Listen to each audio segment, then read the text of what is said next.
And One. we're live. How now, brown cow? Hallelujah! Is that what it is today? Hallelujah! It's a giveaway. Oh, I can't see the title. Oh, there it is. Giveaway. Hallelujah! Hey, welcome in, everybody. Hallelujah. Hallelujah! Hallelujah. Courtesy of Scorched Earth. That was so good yesterday. You're welcome. Welcome in, everybody. Ghost Hunter, Zammy, Stam, Scorched Earth. We were just talking about you. Black Wolf, Wise Wolf. Hey, it is a giveaway day, so make sure you sign up for our giveaway right here. Kablammer. Schlanky. What is schlanky? Okay, I had a buddy. Still do. God bless him. He is famous for those kinds of words, just like making up crap on the spot. So that... by hanging out with him for so long, it just rubbed off on me where he would just be like, schlank. And I'm like, where is that coming from? And now you have it. Now I have it. No, I don't have it. See, that's the thing. I think you might. You're trying to impose it upon me, and I am rebelling. I am holding out. Deep in the minds, I think you do. I am holding out. I refuse. Almost. Refuse. To be a party to this. Refuse. I refuse. It's like slow fuse, but except rougher. Rough fuse. What does that mean? Hey, let's get all these sub noisemaker things going on. Hold, please. Here you go. We got Love Minis Rogue Leader with 11 months. Love Minis for 29 months. Welcome in, everybody. We're painting some towel. Hallelujah. Hallelujah. We've given ourselves 5 times, so that was our second time we've said it. So we have a total of... So that's our third time. Hallelujah. Fourth. Hallelujah. There it is. Hallelujah. We're over. Hallelujah. Get this contraband hat on. Get the right hat on. Welcome in, everybody. Tech Elf, how are you doing? How's everybody today, says Scorched Earth? We're doing pretty good. And you do not even need to... Hydro, what's going on? You don't even need to do that. All you have to do is click that for the giveaway. Sign up. We're going to be doing a giveaway today. It's a beautiful day. What are we giving away? The house. We don't have a house. I mean, I have a house. I'm not giving away my house. Jason's car. Hey, do they have to pay the bill? Do they have to pay the bill? Are they just assuming the payments? Yeah. I had a plan for today as a giveaway. Last week we gave away a bag, right? We did give away a bag. We did give away a bag. I wanted to give away all of the airbrush primers because yesterday we've been doing all the airbrushing primers, and I was going to do another build your paint set if you wanted to buy or purchase that black armor, but because if you already have those paints, you probably already had those. So that's what we're going to give away. What? You can build your own set, and then you get the airbrush primers. Because we were priming every day this week. Or we were priming a lot. Wait. And then you build your own set. So they get a set of 8 colors. Yeah, I was going to do, hey, this black armor workup, like all the paints that did this. But if you already had those paints, I figured it would be better to let you build your own set, but then get all the airbrush primers because everybody's been asking about those this week. That was my plan. But Jason, you can change that immediately, post-haste. No, I think it's fine. I think it's great. So you can get the exact same colors that Jason's been using if you want to do this black armor workup. That's the whole shtick. That's right, Love Minis. But I only used one primer. No, that's what I'm saying. You only used one primer. You're throwing me with the primer thing. I don't understand the primer part. I thought the primer thing was fun. Okay. Dark primer, then you got the red. Here's the black primer. Okay. Here's the black primer, but then if you want a zenithal, here's the white. Oh, but if you don't want a zenithal with white, you could use taupe. Oh, you could prime with dark purple, then zenithal? Because we've been doing so much zenithaling. So I'm giving you all the primers, and then you pick 8 of your favorite colors. There you go.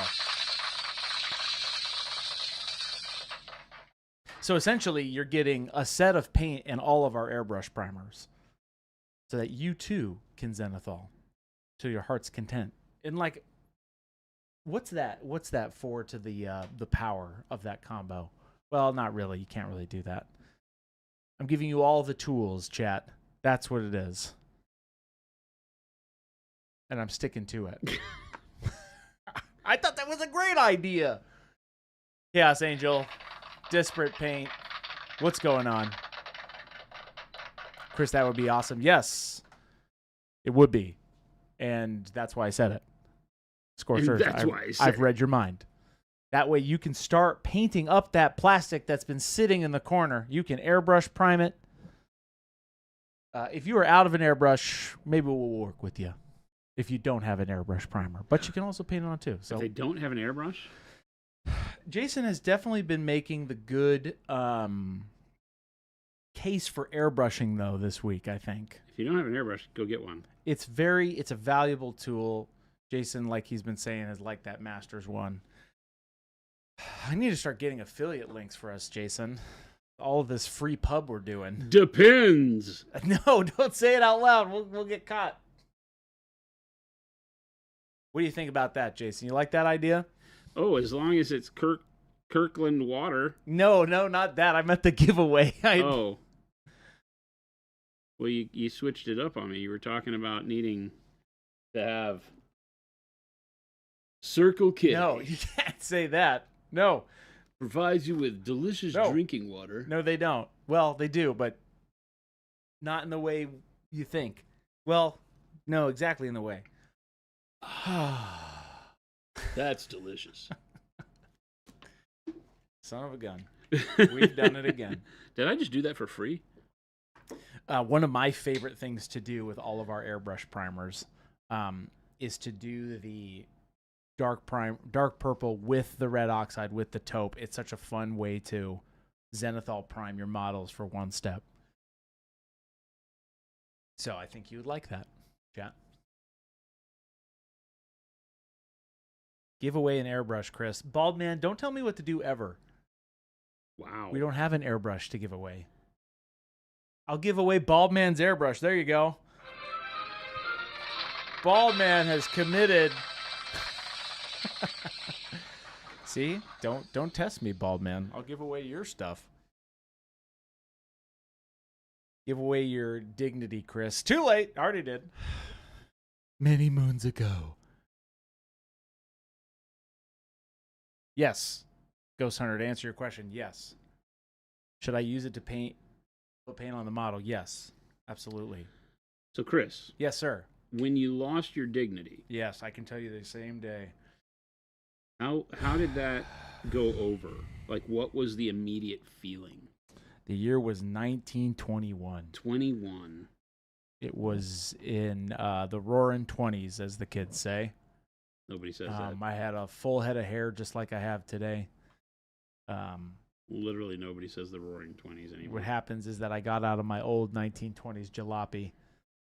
And you had a jalopy? Yeah, man. Why would you talk about that? Isn't that a car? No. Or did I say something horrible? Yes, you said something horrible. Okay.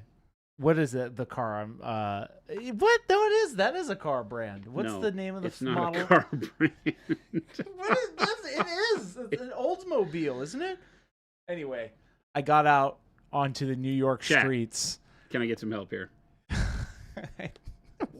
Isn't that a car? One Wolf Paint says, after yesterday's stream, I bought an airbrush because Chris told me to. I didn't tell you to do anything. I said it makes your life better. Which I guess if I told you that, good on you, because you're probably going to really like it. It's a good purchase. Ryan says, jalopy is a rundown car slang term. Correct. I don't know. Whatever, man. I apologize. Wait, clip that. It's an old... it's an old car. Clip that. He apologized. So I was driving. We are never going to get another one of those. Streets of New York, and I fell out of the car. I don't know where I'm going, man. Jalopy is like saying a piece of crap. It was a piece of crap car. You don't admit that. Watching Jason paint this has inspired me to print a Town R Stu. Okay, cool.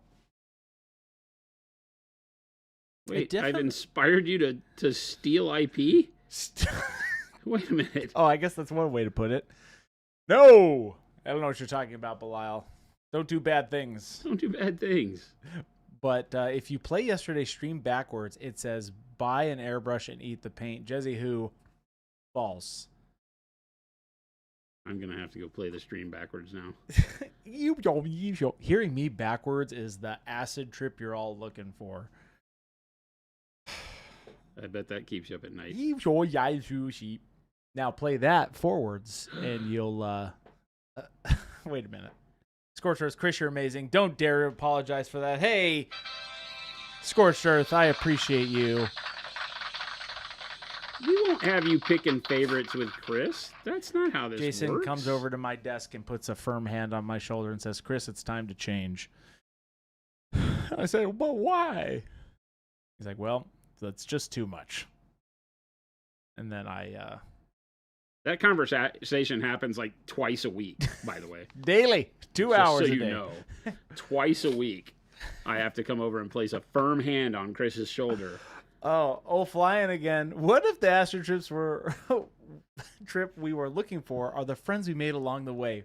What an excellent first time chat, by the way. It's all about the friends we made along the way. Baldman says, weird how he just reads out loud good comments about himself. Hey, yeah, that's right, Baldman. I got to give myself a little pub every once in a while. Otherwise, I'll drink myself to sleep. He does that anyway. This hooch is the only thing that gets me through the day. Daddy drinks because you cry. Hey, speaking of crying, all of you who are not a part of the giveaway, I would sign up so that you don't cry when you miss your name. And I'll tell you a little bit about how it works while Jason is in highlighting land. You hit that link right there. You put in all your information. You get put into this massive top hat, essentially, off to the right over here. You can't see it. Top hat. It's kind of like a top hat. It's really not, though. Then both Jason and I pray to the RNG gods. I don't pray to the RNG gods. Somebody gets picked. Somebody does get picked. And I think 13 is our record now. Oh my God, was that how many it was last week? I think it was so. a lot. We'll figure it out. That's the moral of that story. We always get our man or woman. So there you go. Chris, how will we know the difference between you talking regular or backwards? Sarcastic Grandpa, you're banned. How about that? Cool blam. Slinky. Schlunk. Sarcastic Grandpa. That is a very valid question. Be careful with the fine print. You consent to give your kidney if you lose. Maybe. Just maybe. Oh, Stan says, Chris, I have to call you out. Okay, here we go. What? If they haven't entered the giveaway, how can you miss your name being called? It will never be called. Stan, that is a very scientific way of putting that. And technically, you're correct. That's why I put that link there. Technically is the best kind of correct. That's right. That Chai Cat says, nah, no need to sign up. Chris already said he picked me this week. False. That is not how it works. Chris plays favorites quite often. I really don't, Jason. I submit it into the beautiful RNG machine, the machine gods, and they decide to spit out whatever they decide. Hence why we got 13 last week. It was a lot. If it was up to me, I'd be like, oh, not Bald Man. Everybody wins. Wait a minute. You would okay, wait. Except for Bald Man. You would literally give everybody a prize other than Bald Man? Woohoo! When did it become Bald? When did Little Billy get pushed out? And No. Bald Man became the hate. They're both the same. Little Billy is the OG, unfortunately. What? Folks, I don't know what to say. I know what to say. Hey, welcome in, everybody. It is a giveaway day.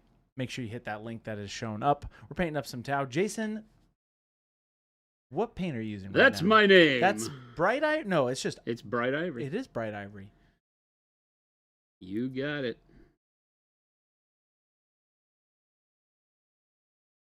Droth, if you weren't here, yes, technically, your name is still in that hat, but that's the thing. The top hat. Yeah, as he says. Which we don't have a top hat. Just letting you know. The moral of the story is we just hope you're here for us, not just because we give you fun win-win time prizes. Okay? That's right? You would agree with that, Jason. I have to, otherwise you scream at me and throw stuff. I've never thrown something at Jason once in my life as an adult man. He can't fight that one.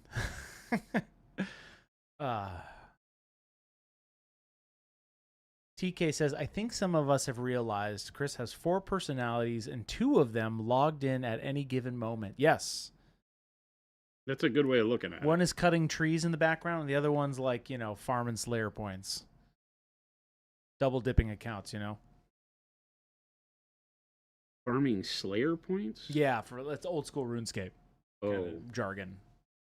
Does Gabe's brother still play that all the time? Oh, yeah, dude. Does he really? He's always trying to get me back in, too. Seriously? Oh, yeah, dude. He's like, hey, did you hear about this thing? And I'm like, I don't do drugs anymore.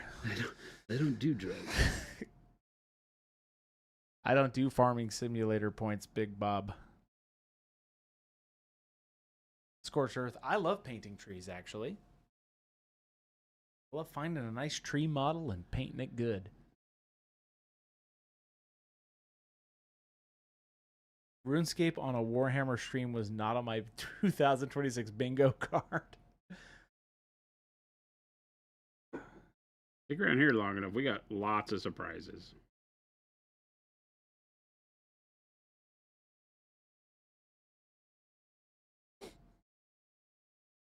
How you feeling about this army, Jason? You feeling good about it? I don't know. I'm thinking I'm going to strip it all and repaint it.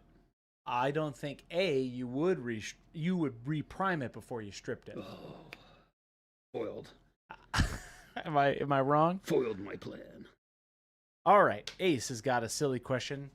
No silly question. Silly questions. In high-level competitions, does it matter if you use contrast paints or washes? Will using them deduct points or lessen your chance of winning? I'm just a hobbyist, but one day I'd like to enter a competition, and I've been shying away from using those to burden my ability, but I'm not entering competitions. I want to use every tool in my chest. So, okay. Great question. First off, yeah, really good question. You've already got some good insight to your own answer, is use every tool you have in the chest. If paints like our one-step or contrast paints fit somewhere inside your process and you can feel good about it, then they can be used on any model, whether you're painting an army quick or painting display armies, right?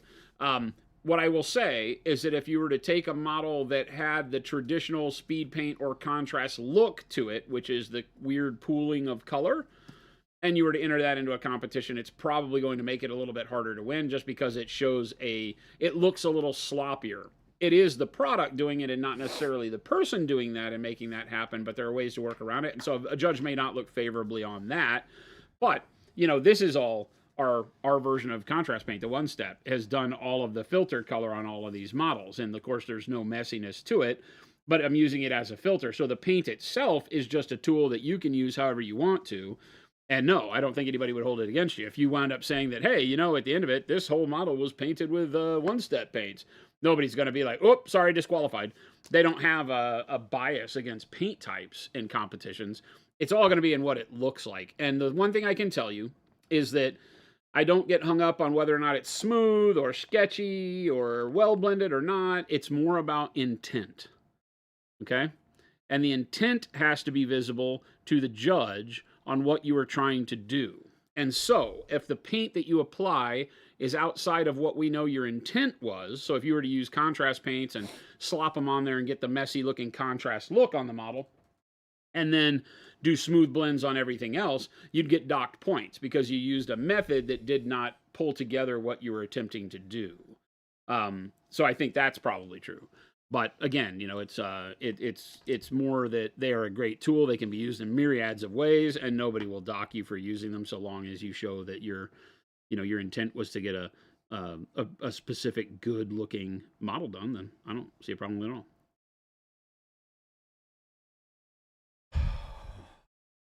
It's just another tool.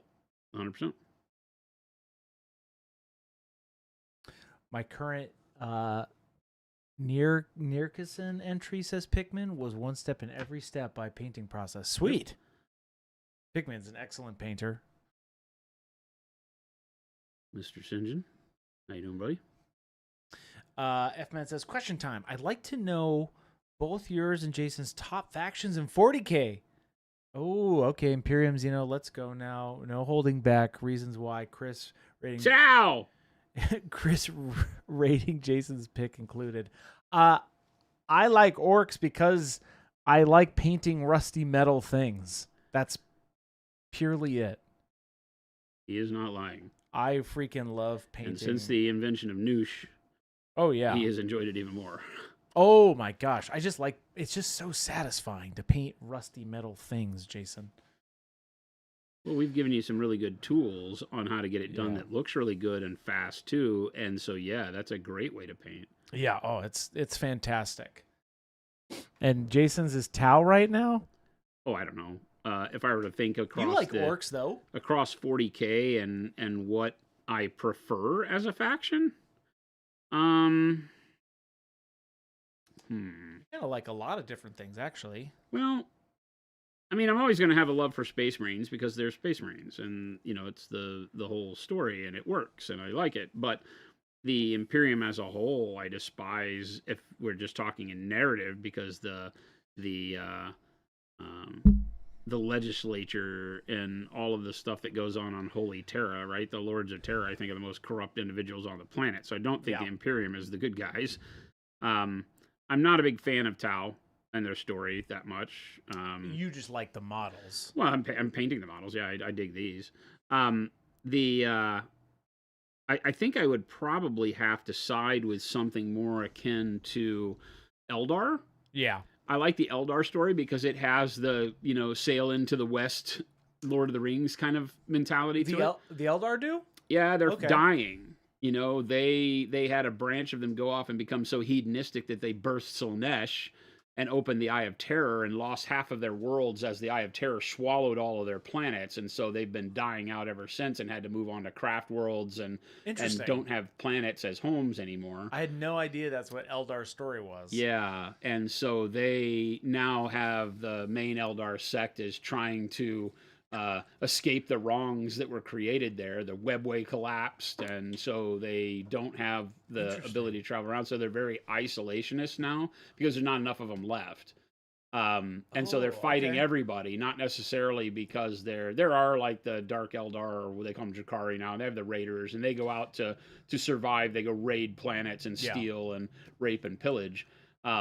But they are, you know, they're not like the enemy of the universe. They're actually, the Eldar story is cool because they're trying to eradicate chaos.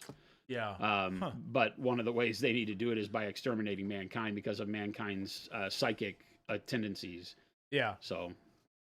And somebody was asking. So there's a neat storyline there.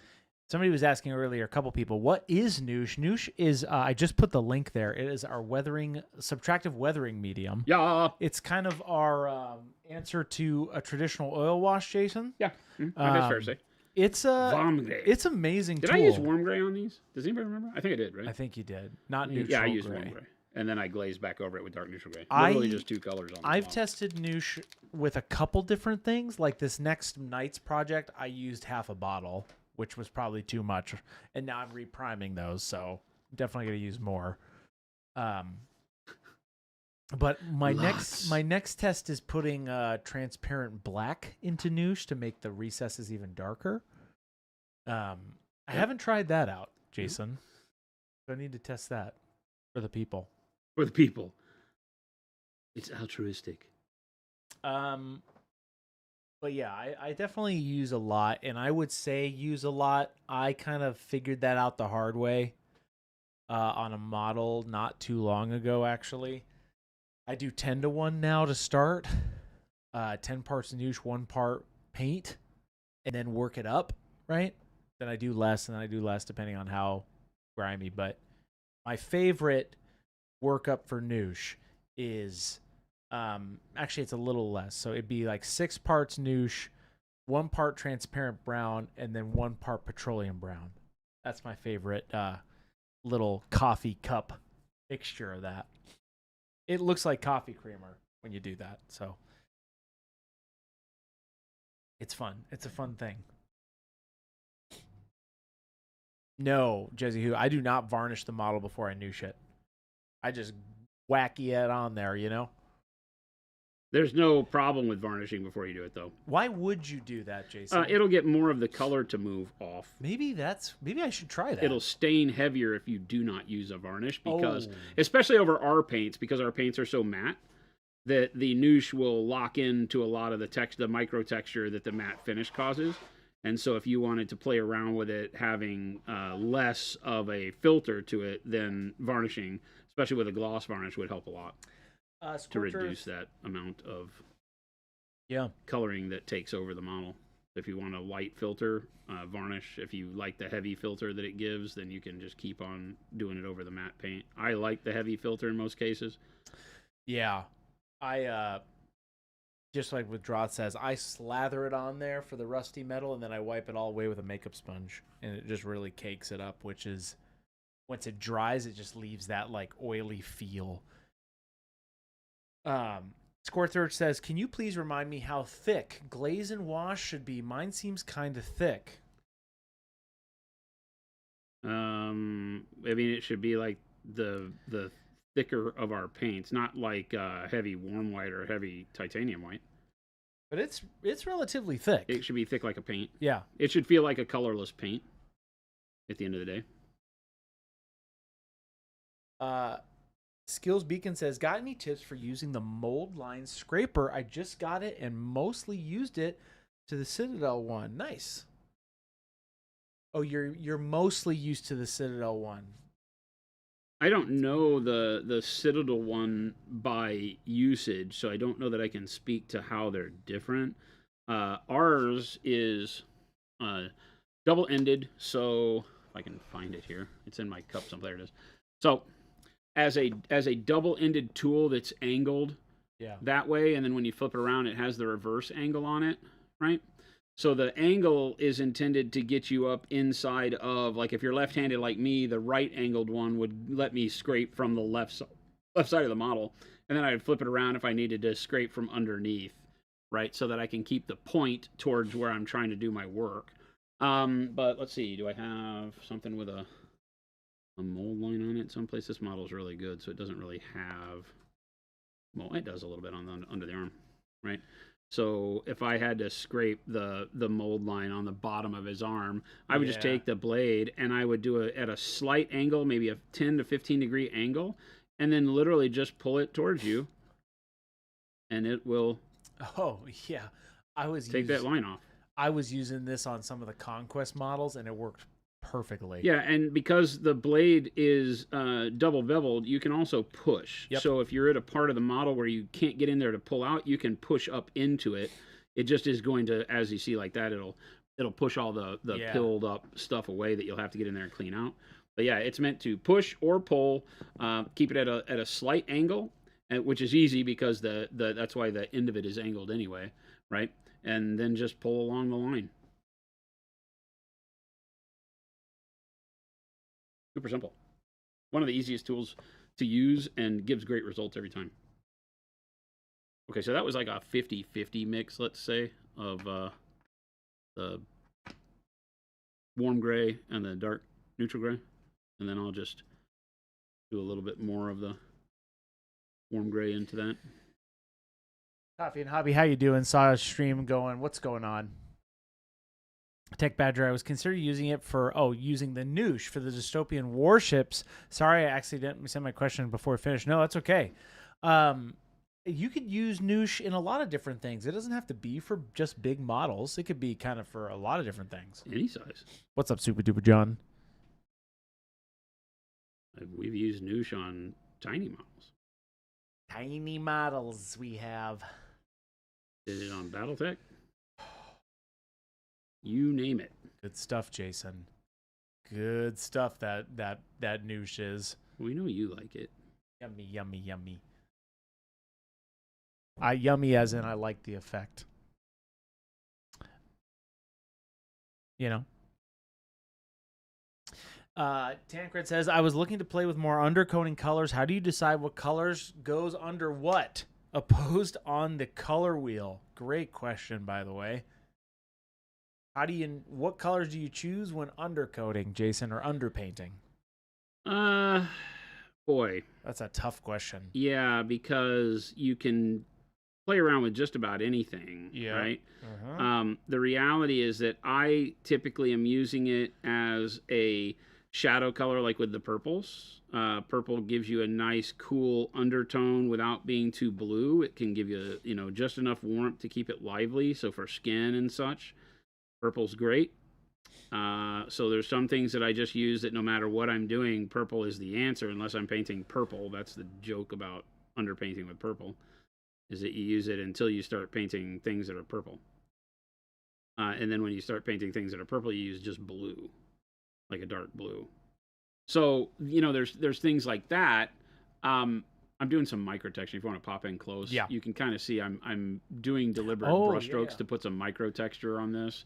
So I give it a little bit of a rough cloth feel. And then there are other things where you just are like trying to pick a new or interesting shadow color for, a color you're used to painting, like red, and you might use like Payne's gray underneath it. Typically, if I'm thinking about shadow colors, I want them to be cool. So dark blues, dark purples work really great for that. If I'm thinking about highlight colors, then yellows, things that go warmer are great for underpainting. Even some greens. You'll see me use bright yellow green or yellow green quite often. So those tend to stay for me as the colors I use. You'll notice when I prime, I use like royal purple or dark purple, and then like pale yellow or khaki or taupe or something over the top. So it's a bluish shadow and a yellowish highlight is the way I like to do it, rather than just black and white for my zenithal underpainting.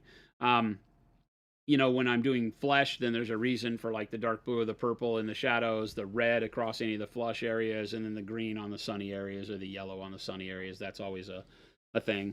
But then when you want to start getting creative, there's no reason to not do, we always show the little army man where I did the red oxide underneath camo green. That's great. Right? This is just one of those cheapo, dollar store army men, but you can make them look great. And that camo green over the red is really great because green and red are complementaries, and they give off the feeling of a brown, which fits right into the color scheme for military models. So, you can play around with colors like that. If you are looking at a color wheel and you want to go with complementary colors, then that's a great way to do it. Look for complementaries that can work well together, and don't look too clown suit for what you're trying to paint. So, green and red work fairly well, but that's one way of doing it. It just depends on what you're painting, right? Because there's no right answer. That's the real thing. And for a lot of people, that's scary because they just want a silver bullet. They want to be like, okay, what are the magic colors that make my models look better? And the reality is that any combo can make your models look better. It's part of it is the risk taking of what happens when. What happens if I do this dark blue black over this purple and yellow, and then I get this cool coloration that now I'm using on my Tau as kind of a chromatic black? So my underpainting was not expected. I was just putting colors that I'm used to working with into a situation and seeing what I got. And Belial says, I'm going to just kind of summarize this a little bit. Belial's a little bit long. Do I want the color that goes under the top of the underpainting color to look moody? Okay. I might choose a contrasting color. An example of this is the Mortician I'm currently painting. Oh, okay. I see what you're saying. Yeah. You're essentially stating that out loud. I get it. Thank you for coming to my TED Talk. I want colors to be bright and vivid. I choose a color that goes well with it or a brighter value. Yeah. Man, the world's kind of your oyster when it comes to underpainting. Jason did that woodwork. There's no right answer. Like I said, it's whatever color you feel like is going to give you, somebody mentioned moody. If you want something that's moody, purples do great for that. If you want to do white's always a good example, because when you paint white, if you'd like your white to be dirty, then browns and greens to build up to white work great. If you want it to look clean, then blues and grays tend to be better.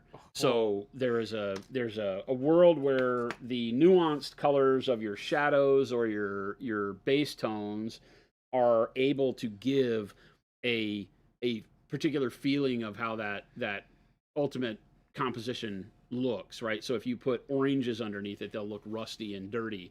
And if you do blues underneath, they tend to look clinical and clean.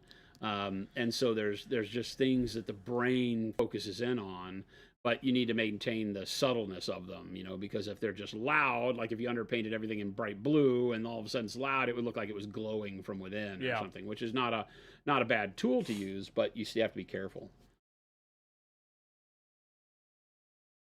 Yeah. What I tell people, honestly, is that, if you can just get used to painting underneath your shadows with purples and your highlights with, pale yellows, then 9 times out of 10, you're going to have something that looks great. And that makes it very easy. So that becomes kind of a silver bullet conversation, because you're like, every model looks better when you have that nuance of color in the shadows that purple gives. And the bright warmth that, a pale yellow will give on things like, shoulders and foreheads and things like that. So, to some extent, those are cheat codes, if you like that language, and you don't have to think about it. You can use them on every model almost, until you start painting purple models. And like I said, then you shift the purple to blue. Yeah. Hey, Raymore, thank you so much for that sub. We appreciate it. Hey, if you are not a part of our giveaway system, hit that link that just showed up. We're having a giveaway today, and we typically do that a little bit towards the end. It's kind of like our system. All right, Jeff Dishonored. Here we go. Huge question coming in. Watch your Just Do This video on the blending method of the Wing Crone Trainer. I had great results when using reds and grays. I'm having a hard time getting it to work for a base of dark green brown to khaki green mix. Okay, I'm using a Procol Synthetic number 4. I feel like my glazes end up either too watery / chalky or too opaque. If I wake too much water off, I also tried it over red oxide and feel like I'm just running into the same problems. What am I doing wrong? Forever After, also 17 months. Thank you so much for that sub.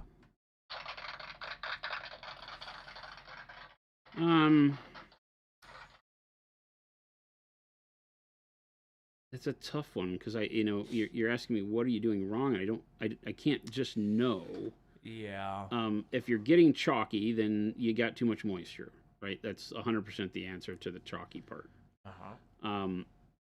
If you're feeling like when you wick away too much that you're not getting the result you need, maybe your paint is too thin.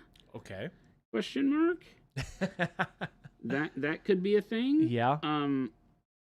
That's tough. It's kind of a hard question, right? Well, it's a very hard question, because I'm not there painting with you, so the colors don't seem to be the problem. Sometimes you can have an issue where your colors are too close proximity in value, and so as you start blending them, you're going to be missing opportunities because each color looks too similar to the last, and then when you are done, you don't look like you've done any work. So generally it would be that people are telling me they lack depth. They're doing it and I don't feel like it has enough contrast, and then I'm like, your colors are too close together. But you're saying that you're like end up either too watery, chalky, or too opaque if you wick away too much water. So the fact that you say they're too opaque if you wick too much of the water off means that you're probably not thinning the paint correctly. Because the paint won't be opaque just because you wick the water away, right? It's already diluted.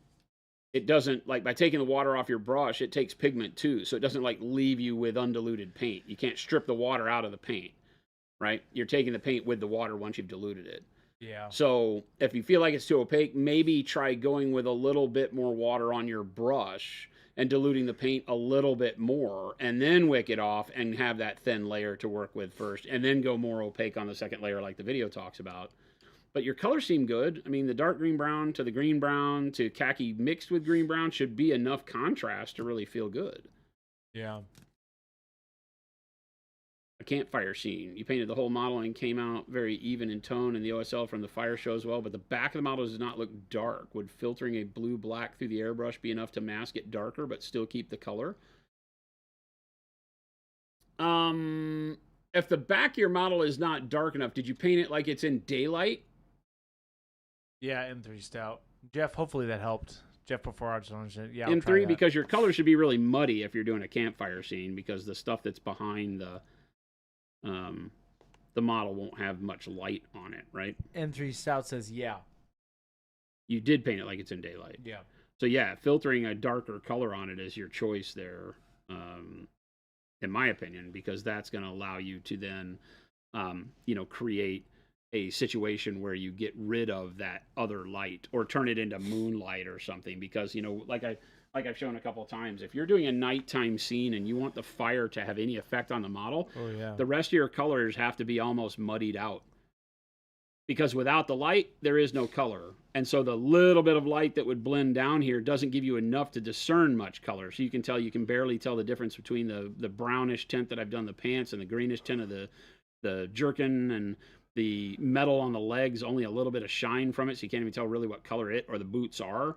So this is all just desaturated blah, mud, so that the light can tell the story. This isn't part of your story. I mean, it is, in that it doesn't exist with a lot of detail. So that you get light and nothing. And then on the other side, when we did the kind of the pool, the uplighting, like the pool glow, right? That's the only color that's here. And then outside of that, you get that muddied color again. So this is the way that I do it. So yes, you could on the backside do something like a dark blue black or something like that to filter over it. And it will still allow a little bit of the color to show through if you thin it down thin enough and then just build it up in layers. That could work. Nice. Transparent black, anything like that can work. The transparent black will desaturate and gray it out too much, maybe. Yep. So be careful with that. But yeah, I think you're on the right track. The Amazing HES, is there any brushes you would recommend for someone who is coming back into the hobby? I'm looking at the sets you have and I can't decode or decide. What is your familiarity with painting, do you think? Like, you're coming back, but that means you've been here before. So are you a pretty, what I would call a pretty comfortable painter? You just need to get the rust off, like knock the rust off and get back into the habit? And if so, what did you like painting with before?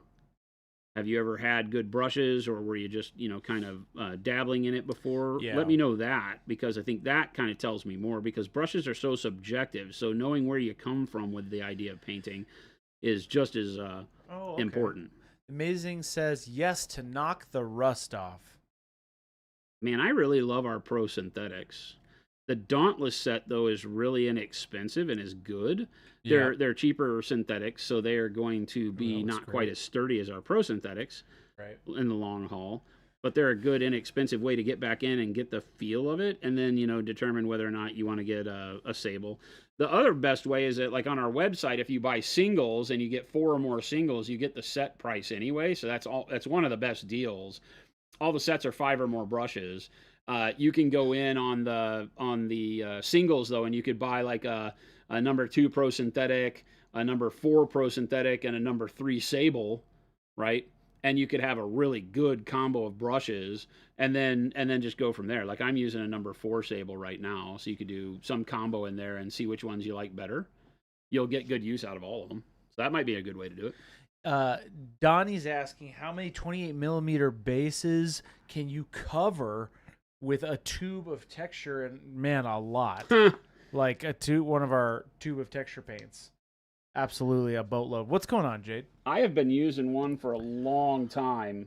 A lot. Brown Fine I've been using the crap out of on just about every model I base. This last weekend did the Riptide, the Storm Surge, and the Taunar, and the Crisis Suits, the Broadsides, and touch-up work on all the rest, and barely made a dent in it. And I feel like, I used an absolute crap ton. When you look at the Taunar, its base is ginormous. Yeah, that's a tough one to... you got this... Oh, sorry, let me this base it out. ginormous thing that I spread it all over. That's how many 28mm bases? Quite a few. Well, that's a lot. The short answer to that is it's a lot. Sorry. Because when you look at this... Ta-da! That's a lot. Right? Yeah, I don't know. That's probably what would you say, that 30 or 40 of the small bases on that Yeah, big one? but that was... And I can do the whole army. So I could probably do a couple armies with it, given if your army is like 40 or 50 guys. I can probably do 100 bases or something like that. Oh, yeah. Easily. Easy. Just grumpy enough, that was with this sitting out here, we got to do the... Townar. That's... gun. Look at that. Well, I'll dumb zoom the way out. gun is. It doesn't even fit on screen. How silly this thing is. That is a Townar, right? The Townar Supremacy suit? Yeah. Tech Badger said, I just got the Dauntless set. As someone trying to really It's focus highly on skill stupid. development, they're fantastic. I love them, Tech Badger. They're my go-tos. It's highly stupid. I have a travel set, and I have one for home. You like that? One for travel, one for home. The best way to do it. I just poked the absolute crap out of myself on a plastic spear. You have a little booby trap going over that desk, by the Well, way. that is the worst model to have, like, right there. It's huge. It hurt. Now Now I cry. Chuck says, so much edge highlighting to be done on that one. Oh, my God. Chuck, They all don't are very remind him. similar, though. We were talking about it yesterday. I don't think any of them are any worse than the others, to be honest with you. That was a great question, the amazing VHS. Jason's down. No, he'll be fine. Jason, can you center up for me? No. Our beautiful... There it is. Hey, great Google... Hey, that's the point. You have one set at home, one for your go bag. See? See what we do there? We're here for you, chat. We're here for something. Yeah, Jimbo, you got to zoom out for that big one. It doesn't fit on the desk. We're here for something. That's right. Hey, speaking of we're here for something, you want to know what we're here for? Jason? Bright neutral gray. Well, that, and what else are we here for? I have no idea. You didn't give me a 3x5 card, and there's no teleprompter, so I have no idea what you're talking about. Actually, Jason, there is a teleprompter if you look into that lens. There's not. I wish there was. I'm the teleprompter. The amount of times I get lied to in a day is abysmal. I don't think Jason needs a teleprompter. Gonna put that out there. I make it up as I go.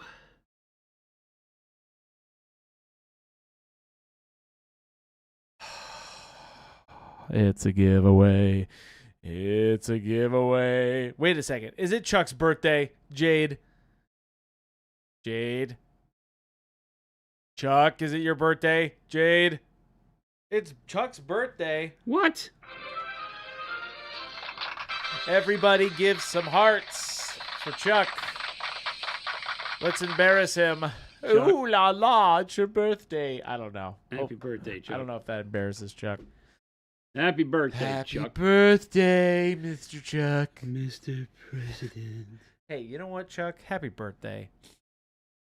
Happy birthday to you. Happy birthday, Chuck. Don't do anything I would do. That's a long list. Of things you wouldn't do? Or wouldn't do? Question mark? Or would not do? Or would do? You decide, America. Hey, Chuck. Let's get a. I need. What kind of sounds can I get for you? Crowd.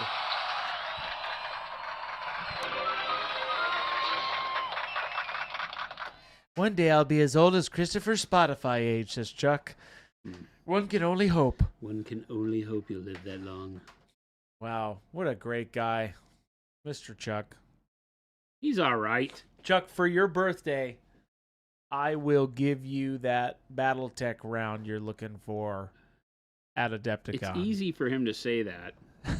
And then what happened this last I'm Adepticon already when you said committed. you were going to do it? What I happened then? already committed. What happened to then? Shh, we don't talk about the past. No, shh. No, shh. What happened to that whole thing, Chris? I don't know. I decided to play Moonstone instead. Chuck, you got jilted once, so you going to trust him again? It's your birthday. I wouldn't trust him. One Wolf Paint says, so I have a silly question. I love silly questions. Is Chris this silly off stream as well? No, I'm Oh actually my a very serious God. business person. Everybody's like, Chris, are you okay? And I'm like, I have to focus. Where is Gabe when you need Gabe? I'm pretty focused when I'm here at work. You need Gabe right now. Depending on the day. But 90% of the time, I reserve all of this energy for you beautiful people. Gabe, I almost just instantly banned you right there. So don't test me, mister. It's very difficult to hold. Can I ban somebody who's a moderator? No.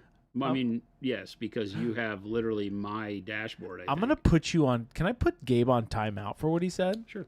That's hilarious. You should time him out. I don't see how that goes for you, because he's literally right in the other room. He will come in here with sharp objects. Have you met Gabe? I'll die. I'm ready. Have you met Gabe? So, to answer your question, no, I'm very business centered here.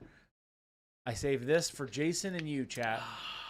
Jason, you delicious. You're pretty. If you put me on timeout, I'll scream. Ah! Chuck says it was Nova Orange 2025, BattleTech in 2026. One can only guess as to how Chris will rug pull out from under me in 2027. I'm at least you're used to it. Hey, I guess. Chuck and Jade. I don't know what to tell you. Can't wait to see your pieces for the MAA 2027. So when I don't even trust Chris. Oh, Jason, you trust me. How far? You trust me, Jason. Do I? I think so. Okay. Yeah, no free pub for Circle K, Gilborn says. Hell yeah, brother. No free pub. Yeah, I'm not silly. I'm a very business paint stream, says Rocco. Very business oriented. I have to deal with these people all day, so I have to be very business. I think Jason would agree with that. I'm very business oriented. Business. Right, Jason? Bueller? Hello? Is anybody on the line? Hopefully that answers your question. I don't know how else to answer it. Chuck says, Jason, never trust someone who steals your homemade treats. Chuck, if it wasn't for your birthday, I'd say you're a liar. He's not a liar, because you confessed on stream to having eaten my homemade treats. I said I would take that bullet for the team, and I will. Because he ate the treats. I'll take it entirely for the team. And I didn't even do it, but I'll do it. I ate them. I'll take it for the team. I need some X's in chat right about now. I'll take it for the team. Gilborn says, center up, Jason, question mark? No, I like painting right here. I like painting right here where he's peeking up above the palette. That's great, actually. It's because, here's why. There's models encroaching on Jason from all directions. It is where the reason is that I need to move this guy over, because it's messed my whole center up having that. Jason has so many models on this desk, you guys. I can't even. There's a lot, dude. Like, There's I a can't lot. clean it. There are a lot of models up here. I am a very serious business person. Awkwardish says, Jason, I see what you have to put up with. Awkwardish, no.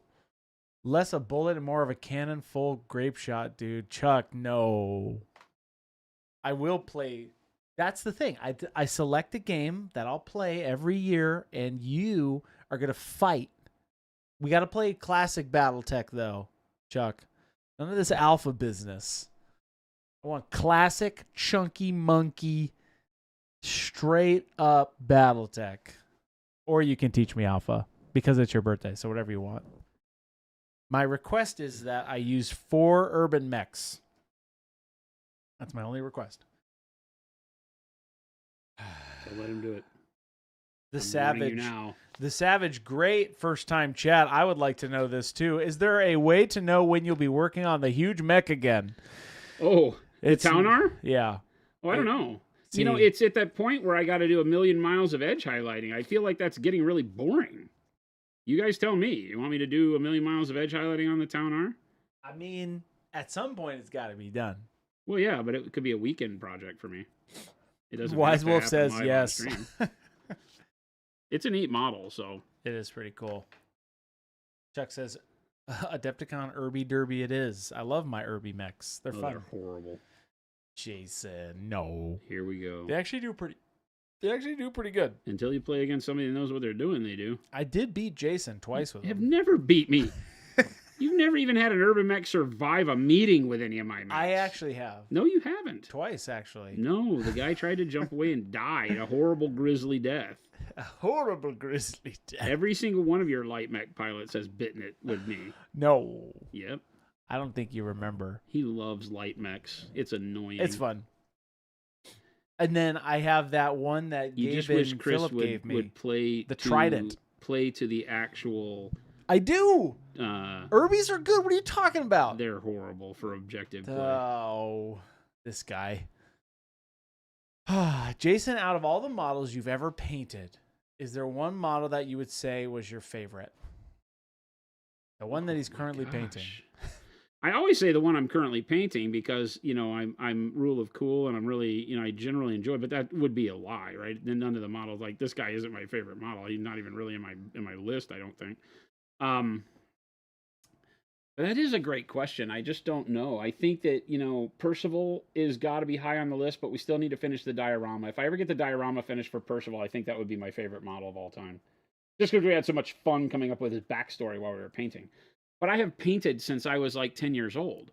So when you think about it, it's like, I don't even remember what I've painted most of the time.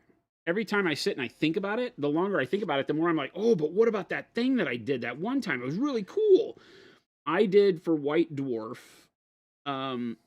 we did a Monster Hunter feature in White Dwarf. And it would have been 2005. And I wish I had the issue that had these in it. I don't think I've ever seen it again. But I did, for my Monster Hunters, I did orcs. And I built a full-on, custom, sculpted, and converted kill team of orcs that had a crane, a custom crane that I built. Okay. That in it had a cage. It was hoisting a cage up off the ground. And in the cage was like the remains of a tentacled monster, but down below was an orc with a flamethrower who was standing there looking all surprised, and one of the orc commanders had his hand on his face like he was exasperated because the flamethrower guy blew the whole thing up and it was all charred beyond recognition. And it was a really neat, funny, orky kind of a diorama. When did you say this was? It would have been like 2005, maybe 2006. It was called Monster Hunters was the feature because it was like doing little kill teams for 40K. And it was Monster Hunters was the theme. And so we were supposed to make kill teams. So, you know, people did like the Tyrannic War veterans for Ultramarines or whatever. And I did these crazy orcs. It was really fun. So that was a lot of fun. But I have not seen it in, you know, a bajillion years, so I don't know if it's... Yeah. Dunborough says, Jason, do you have any thoughts / tips on doing rust using salt or hairspray techniques?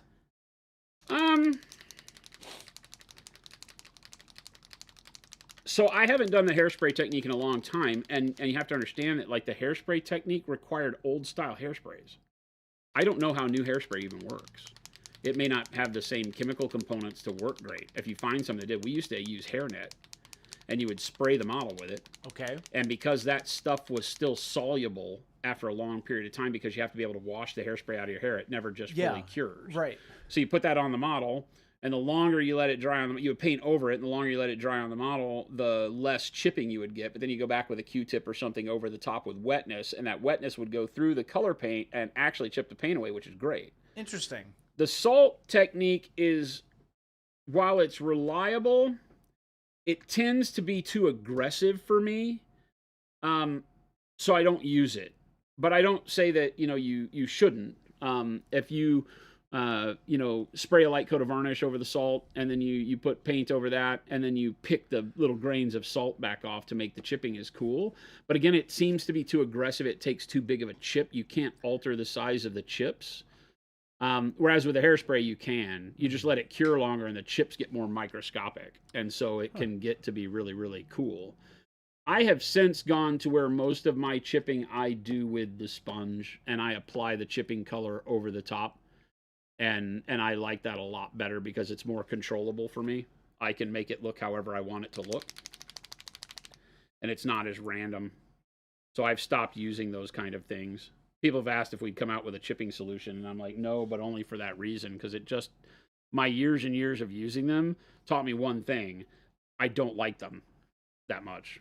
Those techniques. Yeah, because it's so much easier to take the sponge and just chip and paint your own chips. And when you look at people that do very, very high end scale modeling, they typically are painting their chips on. They're not letting something like that do the randomness of it because it is so random. Okay, this is transparent white with some water on the brush so that I can use it to glaze over. I've set up this base just out of gray, dark neutral gray, warm gray, the same colors I used for the skirt. Yeah. I used for this cloth in front, and then I went to bright neutral gray as a highlight. And now if I take the transparent white, I will get more of a paper white feel for it. And I'm just going to go over everything, shadows and all, so that it brings up all of my colors equally here. And I'll do a couple of layers of that. I'll do one layer like that and let it sit for a minute. It keeps all of my values intact, my highlights and shades, but that would be a good dirty white. This is how I'm doing the helmets too on everything. While I have that, as a matter of fact, this guy was ready on the helmet for transparent white. We never did. D Fresh, need an opinion on a high contrast emerald green color palette, dark sea bend, dark camo green, bright green, khaki, glaze, or sap green overall. Sounds good to me. Is there a question there? Yeah. Sounds great. Which question, D Fresh? Do you want that? Do you need an opinion if that works? Because that sounds pretty dang cool. Yeah, I don't know that I heard anything there that would give me pause to say for a high contrast emerald. Sasquatch Paints, a lot of questions. Jason, on your diorama that require kit bashing or sculpting, do you use milliput or green stuff? I have a golden I've demon. always used a combination if I had it available, Okay. like white milliput or white plumber's epoxy putty. That's what that is? Milliput is, yeah. Milliput, yeah, the white plumber's epoxy. So I prefer that because it's harder. It actually cures. Green stuff in its standard base form doesn't ever cure. It stays a little gummy. Yeah. There were people that would use both, and they would use green stuff as the detail on top and the milliput for the hard underlayment, and so I guess it's really just kind of your own personal preference. I did not like green stuff much. I've used it a lot, but it was not my go-to, not my favorite thing. And D Fresh says yes. Just need your opinion on if that would be great for an emerald green color. The dark sea ben and the dark camo green, I don't know, work well together. I think the dark sea ben needs something, because the dark camo green blows your emerald, because it's not. It's very desaturated. So it's not going to do what the others are doing. I think, why not use emerald? Oh, yeah. Right? That's true. Like, why not use emerald green? Right? Because if you go dark sea ben into emerald green, you're on the right track, right? And so dark sea ben into emerald green, and then you go to bright green in your listing there. So if you were to take bright green and start mixing it with the emerald green, that would work really well. But this puts a lot of yellow into what emerald is really more of a bluish color. So that's for you to decide. Yeah. This would work, and you could highlight it, or you could take something like bright pale green, and I think that might do better mixing that in with emerald, because you don't erase so much of the blue and shift it over to yellow. You just get a really good lightning green that works there. But that would be what I would be thinking about with emerald. If you wanted to go with this, that would work too. It just injects a little bit more yellow into it. Either one. But I don't think the dark camo green is something I would choose. The dark camo green is too close in value to the others anyway, right? Way too yellow, way too desaturated. It's going to strip. It's like a totally different world here. So I think this is much better. And these would be interchangeable. How you like. And then, of course, you could finish it out with this as a highlight. Or white blue, even.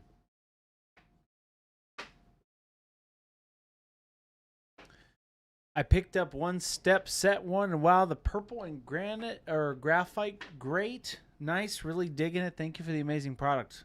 Awesome. I'm glad you're liking it. Yeah. Good stuff. Sasquatch says, thanks, really appreciate your answering those questions. Hey, absolutely. Yeah, 100%.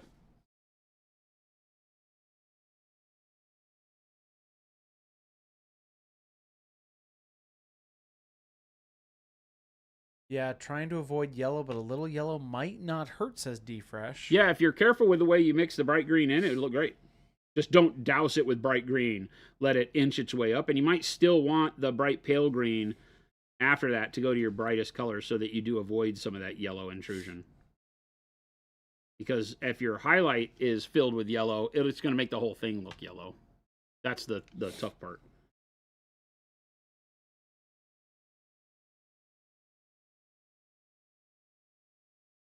Hey, if you are not a part of the giveaway, hit this link right here. You don't need to do exclamation mark giveaway. All you have to do is hit this link and sign up. And if you've signed up already this year, you only have to do it once. You're locked in. You're locked in. We know you. That's all you have to do. And when you click it, it's awesome because it has a live timer on how long the time is left, which is a lot of time. It all the way down to the second. I like that. I think that's dirty white at the level that I would like it. Little Billy has a very serious question. Very serious. Jason, I was watching VODs yesterday, and there was an audio issue where I heard Chris talking. Yeah, it happens. Any chance you could fix that or No. find a B- producer at minimum to do it? Great question. What do you think, Jason, on Little Billy's comment?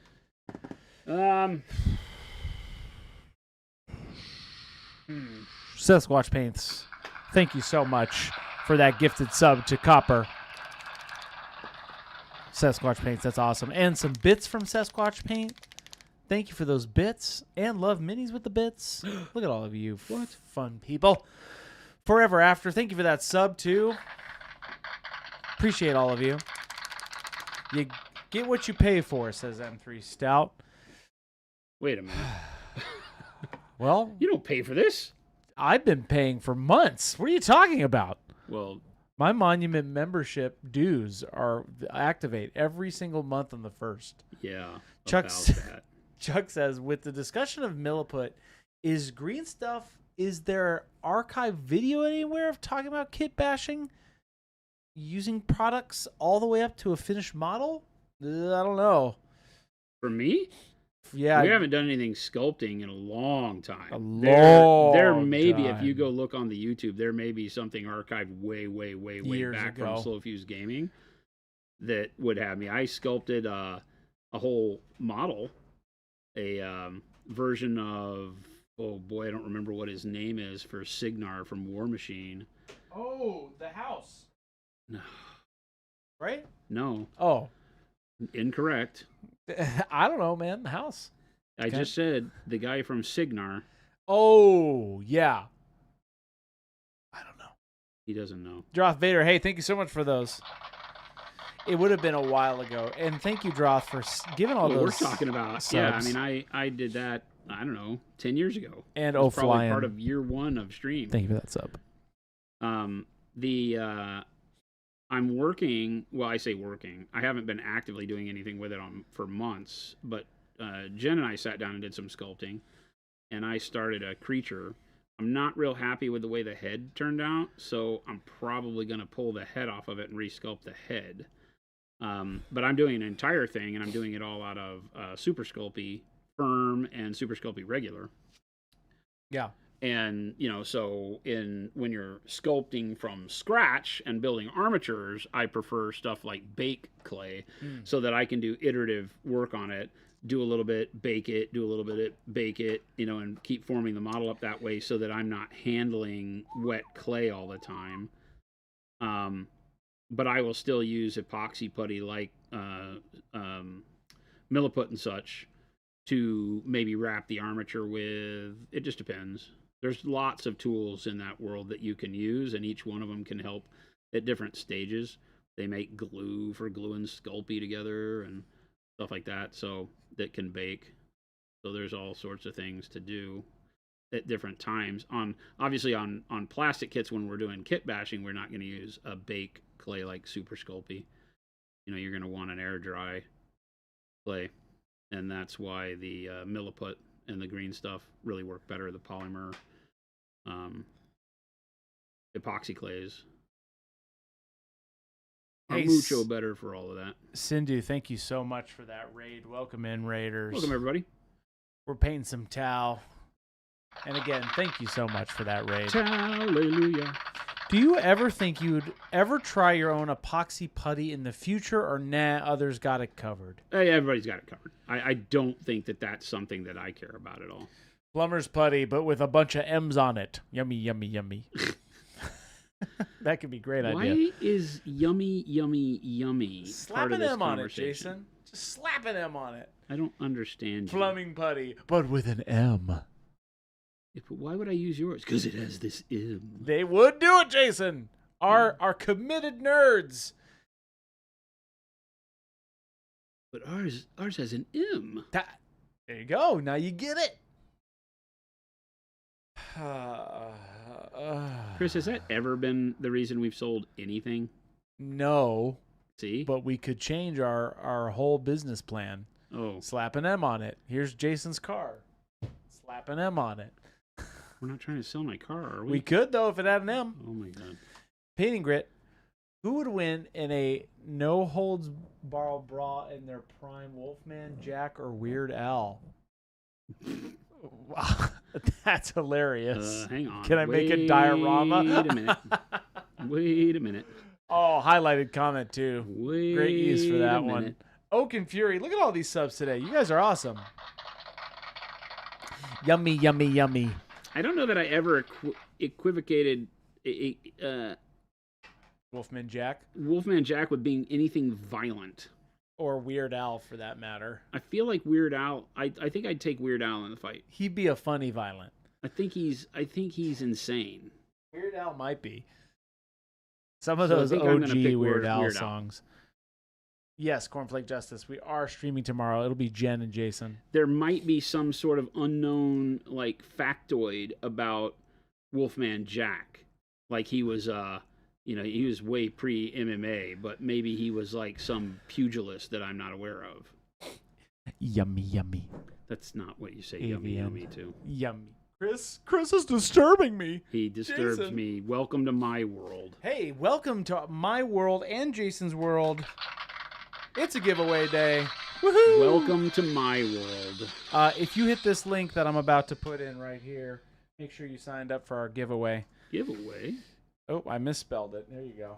I was going too quick, but I didn't there. Quiblammer. Schloop. Ew, schlanky. You don't even need to do that, Pytro Paints. You do not need to do ! Giveaway. Hit that link. Sign up. Sir Sheldon, 2 months. Thank you so much. Look at all these beautiful nerds and their tricks. And their drugs. No, their tricks and their debauchery. Do we have nerd debauchery hanging out in here today? Debauchery! What kind of nerd debauchery is there? No, I don't want to know that. We'll get on a list if we talk about this. Hope everybody had a great week. It is the closing in on the end of the week. We won't have Chris tomorrow. Aww. Did that feel good for you? One more time? Oh, let's see. One more time? Aww. Oh, but you'll have Jen, which is even better. Rattlecan, what's going on? Ogre says, hey, Jason, is white scars a warm white or a cool white? No idea. There you go. I honestly don't have any clue what the other paints are like. White scars a warm white or a cool white? I have no idea. I would think. Oh, you mean 40K white scars or? Well, yeah, it's a. Well, I don't know. Yeah, I guess. Are you asking about the paint, or are you asking about white scars as a faction? Yeah, that's kind of what I'm thinking. Are you okay? What are you thinking? Sorry if I misunderstood. Somebody says white scar, and I'm like, I don't know. I don't have that paint. La, la, la, la, la, la, la, la, la, la. If it's actually you're asking like if I were painting white scars, Oh, I would paint them warmer whites. As a faction. Yeah, I would paint them warmer whites. Mainly because they are all into fast motorcycle riding. And, so I assume you're going to get dirty, you're going to have bugs in your teeth kind of stuff, right? Yummy, yummy, yummy. Oh, stop with those the bugs. That's very disturbing. It's good stuff, Jason. But, I feel like I like warm whites for white scars. Probably not to like an ivory. I still want to keep it a white, but I would maybe do more brownish undertones, yellowish undertones, orangish even on them, and then build up rather than grays. Grays will make it, neutral or leaning towards cool. I feel like when I think about cool white in Space Marines, it's apothecaries, right? And that I don't really think a white armored faction would necessarily be good in them.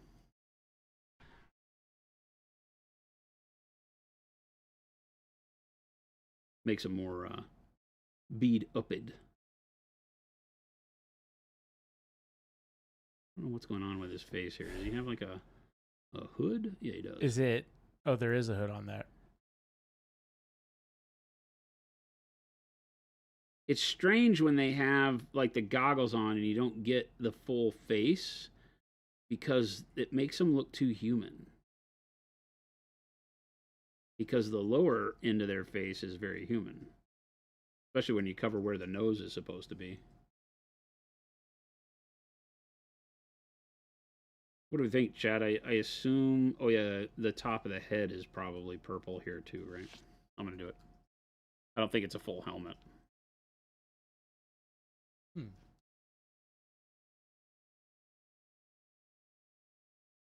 Gabe's supposed to be listening for guys?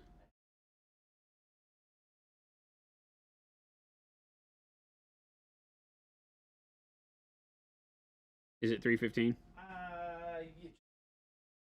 17, so I think that's that. Sorry, chat. We've got... Sorry, everybody. Got people coming to the building to look at it. We're been trying to sell this building for 2 years now.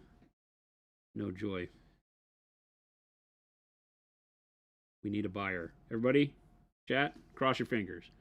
The day the building sells, I will give away one of everything we make. The day the building sells? Yeah. Oh. Mark my words. You can clip that. One of everything. To at least 2 winners. 2 winners if we sell the building. Yep. They'll get one of everything. There you go. Big money, no whammies. There you go. I like that. You heard it here, chat.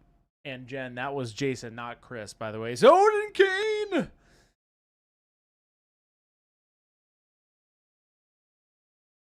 Uh-oh, Chuck, you opening a birthday gift says, uh-oh, I'm off today and tomorrow. I'm sure there'll be shenanigans to report. Jade, is he opening a gift? What is he getting? We don't want to. I want a live action opening. The day it closes or the day the offer is accepted? No, the day it closes. One of everything, says Rattlecan? Yeah. Yes. I mean, maybe the day the offer is accepted. Because I don't want to make you wait that long. I don't know. It depends how I feel. We'll see. When it happens, it happens. I will let you know. I might go for the day it goes under contract. Is it time for the bathroom warning? Not yet. Can former winners be in on the building closing giveaway? Yes.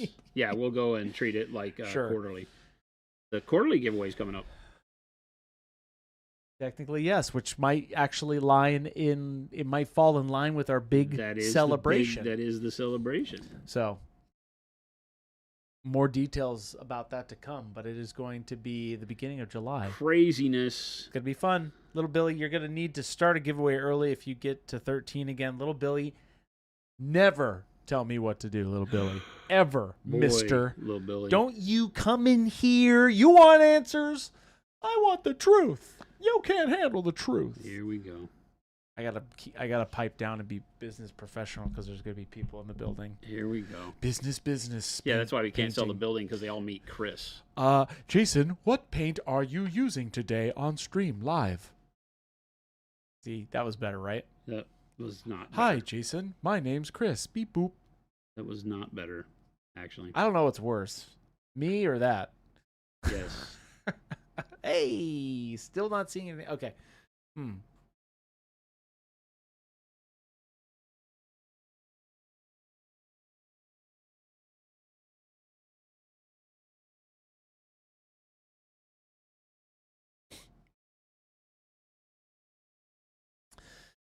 Jesse Hughes, have you tried to assure them that Chris will not come with the building? Yep. I've said he's No, not I a come squatter. with the building. He's not Little a squatter. does Jason know. That sounds great. My birthday is July 3rd, says Sasquatch. All gifts are appreciated. Thanks in advance. Sasquatch, that's not how it works. But you can always put your name in here for a chance to win. Super Duper says, you can't sell the building because Chris is whispering yummy, yummy. Exactly. It's very disturbing. People come through here and they're like, you know what? The building was fine, but those people. But then they hear this yummy, But the people are really weird. yummy, yummy. It's good stuff. What do you want from me? It's not. Hey, I can't believe it. I'm losing to a rug. Chris living in the basement is probably why it's not selling. Mr. Blue.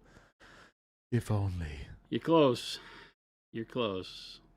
If we had a basement. Oh, golly. Throw him in there. Chris would be there. My rent would double at Monument. That too. This is Chris's hill, and he will die on it. Thank you, Craigs. I will die on this hill. We're not selling this building without me fighting for every last minute. Don't take my land. No, we're proactively selling the building. Oh God! Can you imagine? I'll fight till the end. If it's like what was it called? Step Brothers? Alamo doesn't like have in a Step piece. Brothers, Yeah. where they're trying to actively not have the house get sold. The other brothers like trying to sell the house, and they keep like fighting and horrible like seance and whatever else. I can see Chris doing that to me. Little Billy says, hey, so when we toured the building, we heard a hobo rambling about Lord of the Rings and Monty Python. Can you get rid of that guy? No. Yes, you can. He comes with it. No, I don't. Turns out he haunts the building. What color are you using? Says Bowler. This right here is royal purple, which was the base coat color. Yep. And then I'm mixing in a little bit of ultramarine blue to it. There's a lot up in the air with where we're going to move after, but there's a couple options essentially. You guys won't know though, right, Jason? Well, what's that? Now they will. What do you mean? I said you won't know because we'll try to, it'll be a surprise. No, we're changing things. No, I know. Why but would you ever move the studio and keep it the same? I meant as in we'll flip the switch and we'll let you know. Oh, that's what I'm saying. I don't think. But we don't know until we, release the building. Release the building. But you will be well informed. I guess. He would rather not tell you. He's really weird that way. In a van down by the river. Yes. In a very odd way, I wish we could stream from a large RV and tour the country and just show up that would be nice. FLGS's and be like, welcome to the stream. This week we're broadcasting live from this place. I do have a studio in my house, but not like this studio.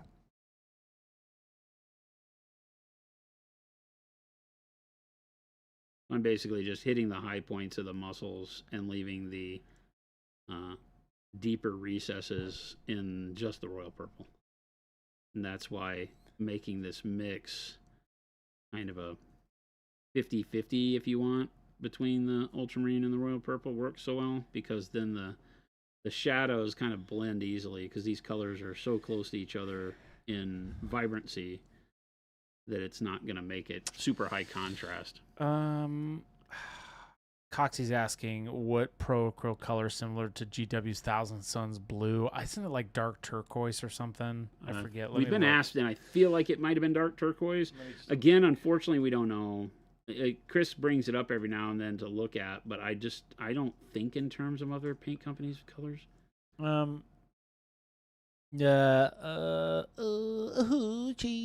Thousand Suns blue. Thousand Suns blue. Oh, it's pretty close, right? The dark turquoise Or just regular turquoise. or regular turquoise. But yeah, maybe dark. Dark Give it a turquoise whirl. is probably closer. Oh, I love that. God, man. Dark turquoise, man. Good color. And then there's guess what's coming out in set 2? One step. One step. Yeah, there's Jason. a one-step version Jason, of dark turquoise. can you hear that, Jason? What? Can you hear the people? Yeah. Yeah. What about it? We're whispering now. We aren't whispering. I told them they can come in. I They can come check out the studio. just don't want them to know. They don't want to hear you yell "yummy, yummy" all the time, but Business. Fun. I thought about painting swatches of all my paints and comparing them to PA. Okay, so they're going to have so much amount of expertise. Hey, that could be a good idea. It's always good to have like a little card or something, right? yeah, especially if colors that you really love and use frequently. Then So for all of you who are unaware, we are having a giveaway today. Hit that link right there. Make sure you sign up. And yeah, we're going to be doing that today.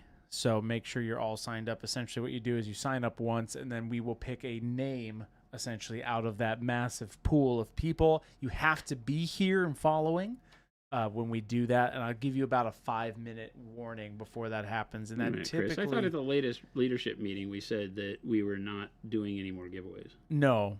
No? You said the opposite. You were like, how do we give away more? Oh. And then I said, well, let me punch in the numbers. Beep, boop, boop. And then you were like, well, I guess that's it.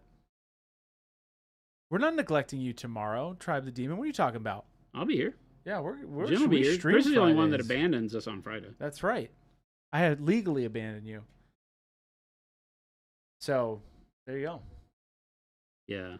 Chris is the only one that likes to leave us What do you For- mean? milk and cigs on great- Fridays. it's Jen a- and I are committed. We That's will right. be here. That's right. We will be here painting. And I don't think Jen will be painting. I know that sometime this week somebody said that let's have Jason produce and Jen paint. I don't know that she's opted in for that. At I some haven't talked point to her we about will. it. Right? We can see. We need to plan for that one Friday That's right. coming up. I like that coloring. That looks good. Now, Chris leaves for boats or something? Huh? For boats? What do you mean? K Shorty says Chris leaves for boats or something. Boats. Boats. Oh yeah, you did go on a boat trip. Remember? Oh, yes, I did. Seems like a far distant past.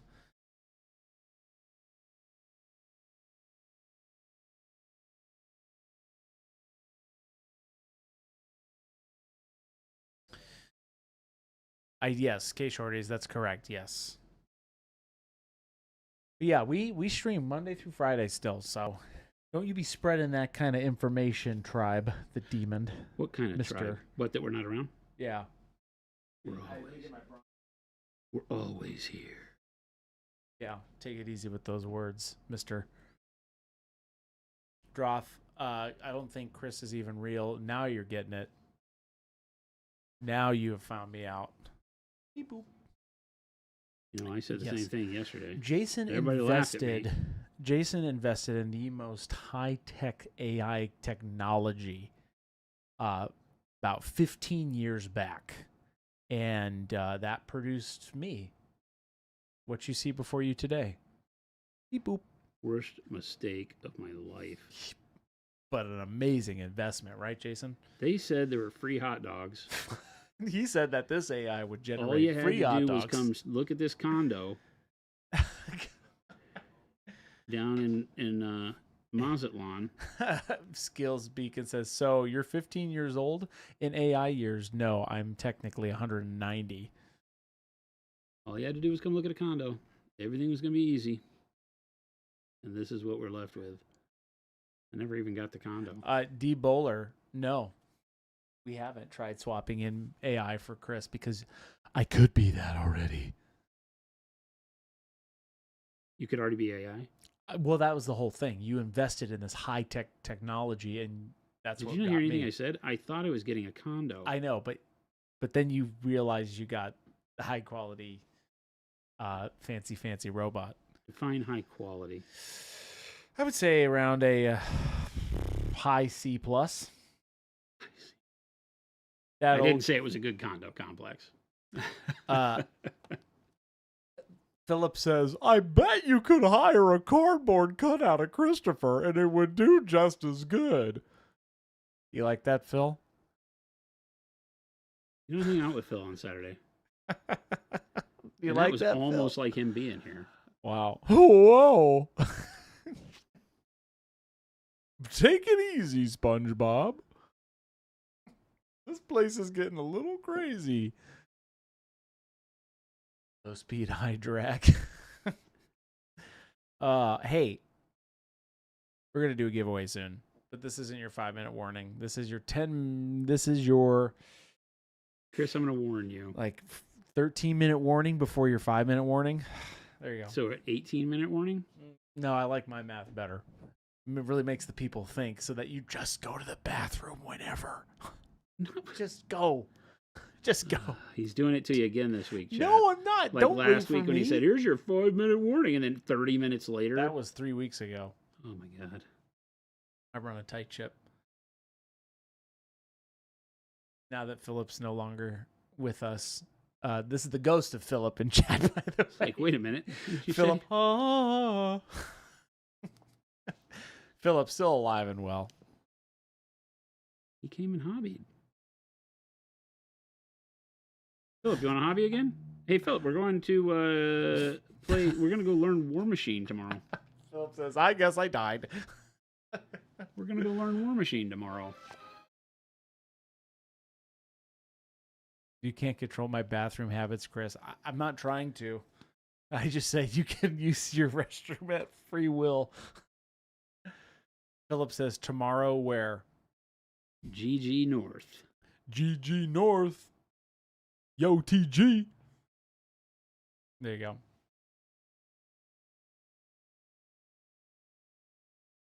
Philip's like, well, gosh, what time, Jason? 6 o'clock. Now we've just told the world when to come heckle us playing games at a local store. Gilborn, you should come. I know you're around there.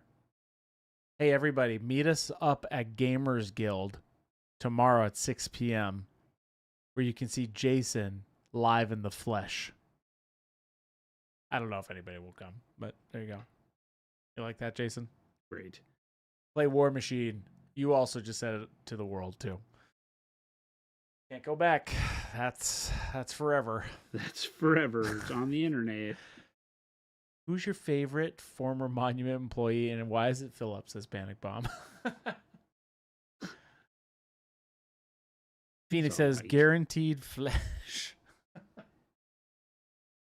Double T, I'm still here. I don't know what you're talking about. I'm right in front of you. Chris just always says he's ready to go. Well, yes, I'm ready to go at any moment. And that's my passing. Not for Monument. I'm just ready to go at any moment. Ready to go. Dude, 93 on this earth. Whew, I'm ready. Let it be. You're not 93. Dude, Spotify has been spot on lately. Get it? No. That was horrible. Yeah, thank you. Thank you. Shadowcast's like, wonder if they have an overnight ticket to Phoenix. They might. Jason in the Wild. I mean, where are you at that you even need an overnight ticket? I mean, most places in the U.S. you can be here in 6 hours. No, you need Tops. an overnight, Jason.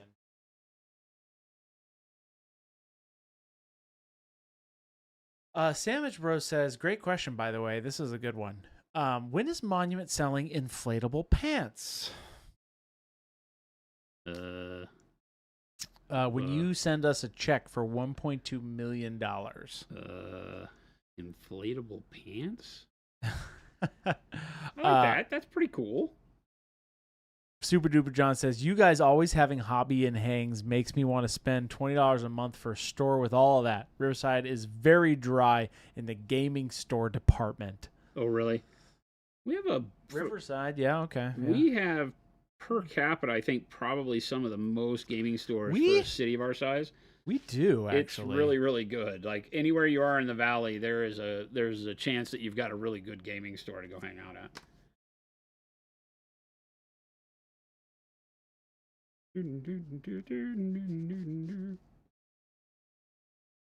Yeah, 1.2 million is the default bribe amount, if you haven't learned that yet.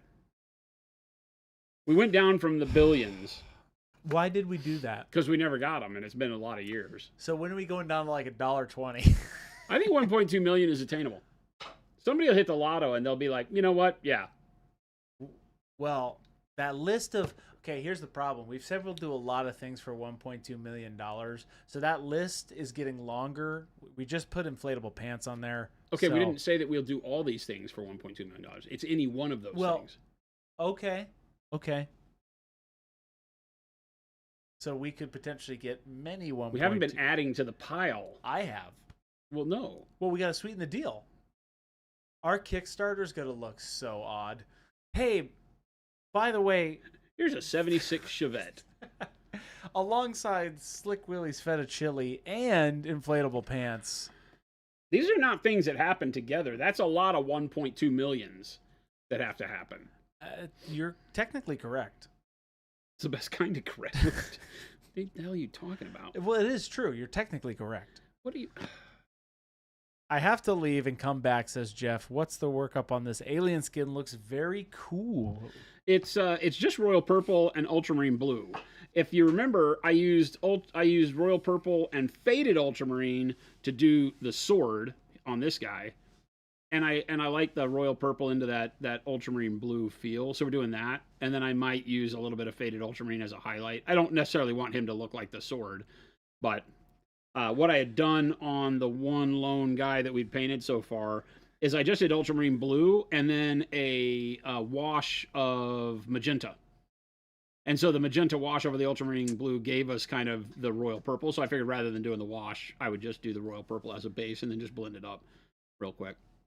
So, works. It works.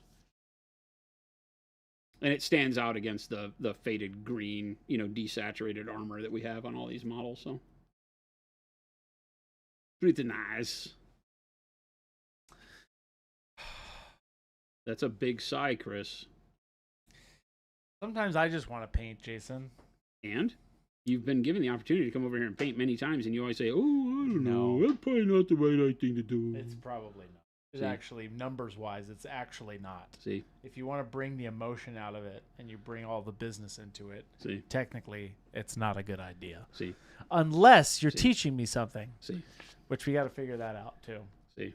Oh, now he wants to be taught something. I'm thinking glazing will be next. Glazing? Well, we talked about that just because that was coming up during non-metallic metal. Yep. Is glaze consistency. Yep. That's what I think you guys would benefit from. Yep. And I would too. So I think that's the way. Hey, General Ginkgo, what up? Ginkgo, what's happening, man? Thank you for that sub, my man. 28 months. Scorcher says, yes, please. Yeah, I got to check that out.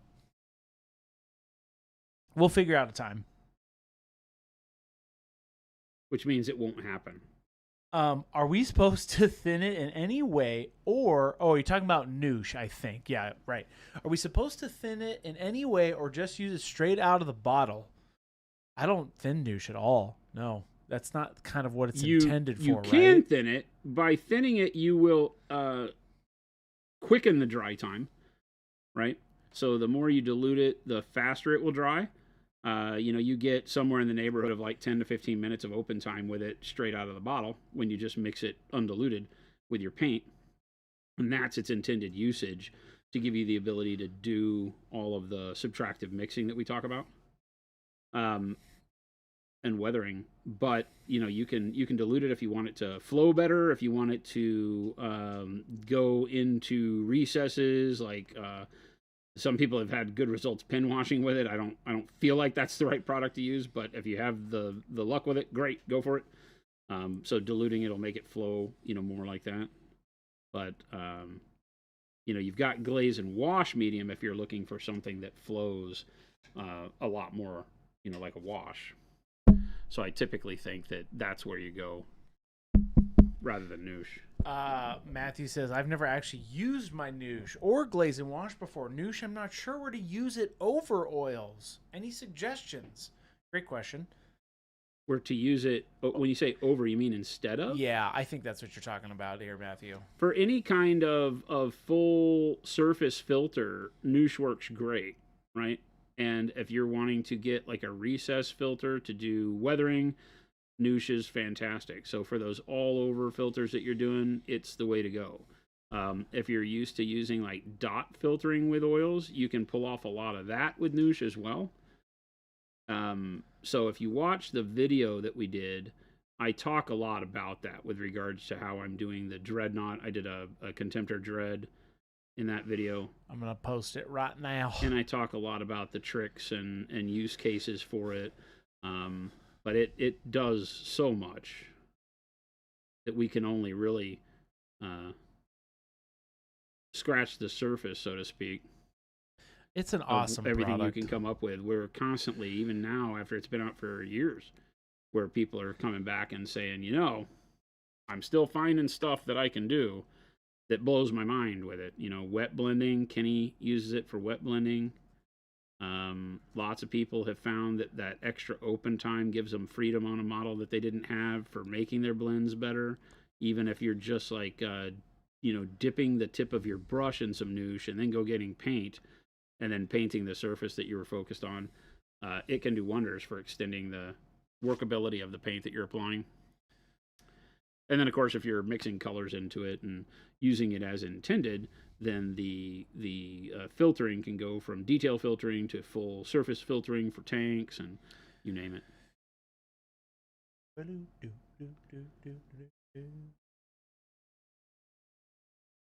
Are you? Let's all go to the lobbying. He is. He is. Let's all go to the lobby.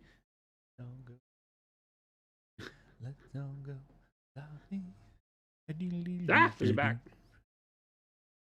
Delicious things to eat. There you go. Hey, we're getting close. We're getting real close, chat. Have you told them again what they're winning? Yes, I will say that one more time. You are getting all of our airbrush primers, and if you don't have an airbrush, we'll work with you. But it's kind of the theme here. I was thinking about this even more. By the way, that's 8 primers. The thing is here, right? 8 bottles of primer. 8 bottles of primer. Wait a minute. No, not the mediums. Just the I was saying the black, white, red. There's literally 8 primers. Am I drawing a brain fart? What are you talking black, about? White, dark neutral gray, dark camo green, black brown, taupe, no. red oxide. I was going with I was going with the Zenithal ones. I said it earlier. Dark, it was my favorite one, which is black, white, or dark purple, red oxide, and taupe. That's what I was going for. Okay, so there's 5. Yes, 5 of the primers, right? Okay. 5 of those because I use those for the one-step Zenithals. Okay. So, and then 8 paints of your choice. Okay. That's what you're getting. That's a good giveaway, Jason. I agree. It's a lot of paint. It's good stuff. What is the flavor of the primer? False. That's cool. Yes. That's kind of like, it's kind of army painting season, right? That's kind of where Jason's at, right? That's kind of where I'm thinking. I don't know that we should follow my lead. No, you are. You're knocking these out. What are you talking about? You've been painting up this army quick. You got a lot done. And it hasn't really been that long, right? Since you started. Not really. You've been doing a lot, mister. Mister. Don't talk about my friend Jason that way. Oh, God. You've been doing a lot. Hey, guess what? Here's your 5-minute. Here's your 5-minute body break warning. Go. This is Flee. this is what he said he was going to do, or not going to do. No, I literally said this. Like 18 minutes ago. You No, said it was your 18-minute warning 18 minutes ago. I can't win here, chat. Here at Monument Hobbies, I am ready. What a day. Ogre, the Dork Depot. Thank you for those subs. We appreciate both of you. Don't worry, Chris. Brain parts come with the name.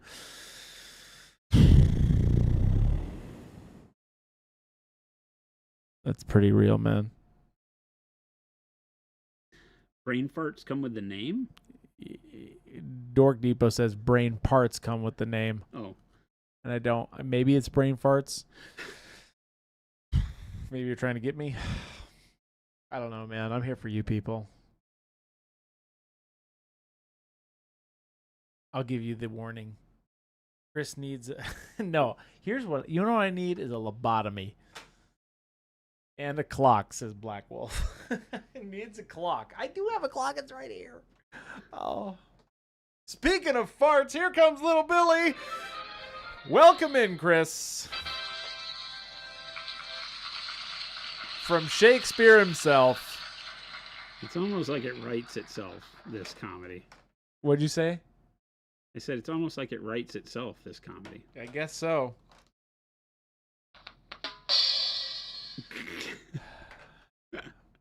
I hope all of you win something one day in our giveaway. Everybody? Yeah, I do. I wish that for the people. Technically, you're not going to be that everybody. many people, but, you know. You wish everybody would win? My deep down in my heart, sure. Okay. You know? I was just checking. Sure. I was Why just not? checking because there's some people out there that you don't seem like you hope they win. Name 7. Bald man. Mo. No. What are you talking about? Lil Billy. Mo won. Tim. Mo won last week. 2 weeks ago, Mo won. I love Mo. He keeps me accountable. Same with Lumberjack. Have you heard the way you make the voices for them? Well, that's how they sound. Okay, just checking. Little Billy sounds like this. Hoopity hoopity hoo. My name's Little Billy. I don't know. Is it even written comedy? Oh my goodness gracious. That's hilarious. But yes, make sure you all sign up. We're going to be pulling a name here in a little bit. All right.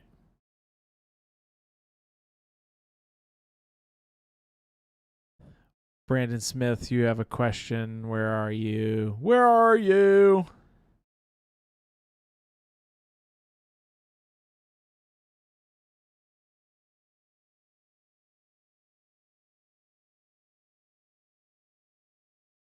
What color is being used right now, Jason? This is Payne's Gray mixed. I would say probably 75-25 Payne's Gray to white blue. So when I'm doing non-metallic steel, you'll realize by hanging out here for very long that Payne's Gray white blue is like my favorite combo for this. And what I will do is exactly what you see me doing. I'll do a base coat of Payne's Gray. I'll come back over that with a 75% Payne's Gray, 25% white blue, then 50-50. And then depending on how big the piece is and how much detail I can get in there, I might go to like 75% white blue, 25% Payne's Gray. But on small models like this, there's just not enough space to do that. Yeah. So I'll just jump to white blue after that. So that's what you're seeing right here, right? This is just the first 75% Payne's Gray, 25% white blue. And it just acts as a good mid-tone buildup off of the dark Payne's Gray. I traditionally call this the Wish.com non-metallic metal. It's for when you want to work quickly, but still want a good result. It's what I'm doing on all of these towel models. On this blade, though, I will go brighter than you've seen me on the gunmetal stuff. And then I'll just stay dark on the centerpiece here, this towel ball thing. So I'm not worried about smooth blends or anything like that here. Moving pretty quick and just kind of sketching in. highlight points where I want it to be bright. We're going to answer this next question here, and then we'll move on to our giveaway. Brandon says, when airbrushing, what steps do you take to transition to using a brush after priming and base coating? What steps do you take to transition after priming and base coating to go to your brush work? Yeah. Is that the question? Using a brush. What steps do you take to transition to using a brush after priming and base coating with an airbrush? So like when you make that brush transition. I guess it depends on what we're doing. There is a world where you can, start glazing over your airbrush work with a brush, so that really what you're doing is just, letting the airbrush transitions do the heavy lifting for you, but also taking away the kind of softness that an airbrush leaves and blending that in. So that's one way. You can simply go in straight with an opaque edge highlight, like what we're doing on these models. That works wonders if you're going quick.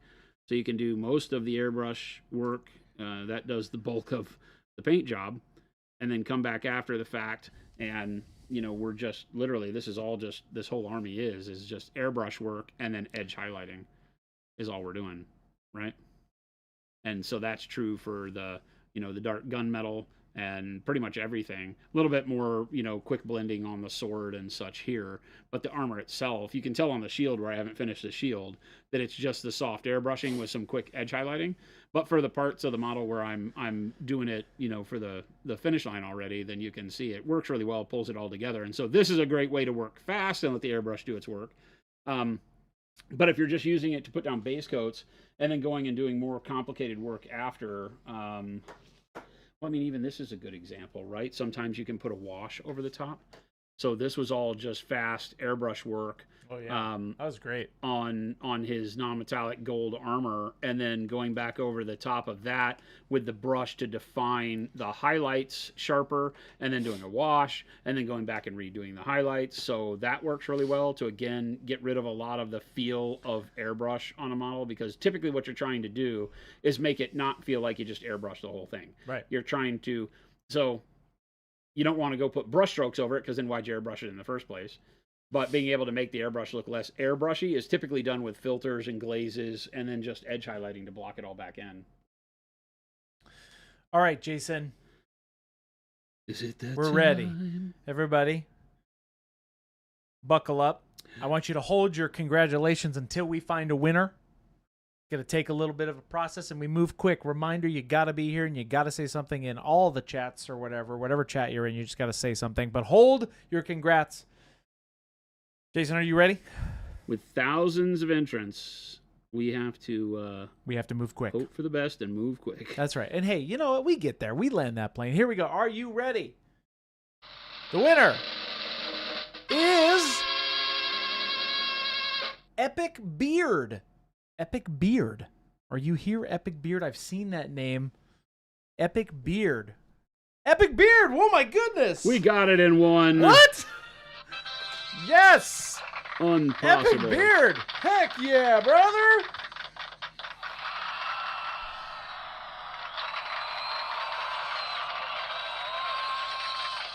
That's worth all the noisemakers. I can't press enough buttons. Holy cow, Epic Beard was literally on the buzzer. Epic Beard, congratulations. Heck yeah. Epic Beard. Congrats. You've been around for a while. That's awesome. We appreciate you. Epic Beard, here's what you're going to do. You're going to message Gabe over on Discord. It's at Jabe. And yeah, we're going to get you all hooked up.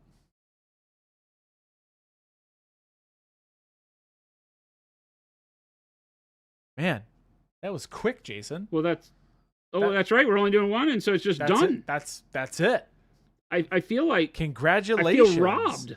Don't feel robbed. This is the best experience we've ever had with this giveaway. Well, we've had it in one before, but we've always had a great experience. But you, Epic Beard, like I said, you're going to be getting the white primer, the black primer, the dark purple primer, red oxide primer, the taupe, and 8 of your paints to start painting up that army.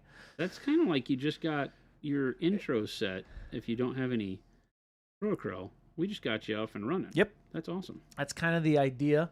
You can start painting an army of your choice. So there you go. I like it. Yeah. Oh, wow.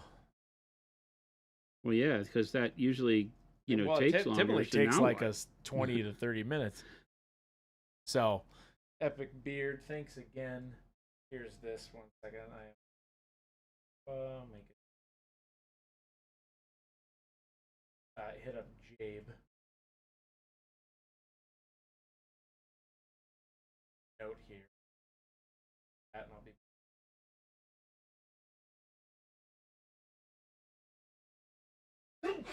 Gazooned height. Ooh, Holy. That was one of my out of nowheres.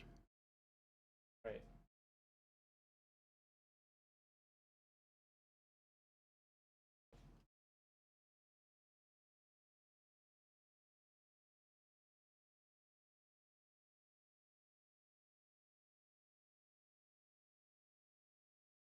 Yeah, there you go. Cool, bam.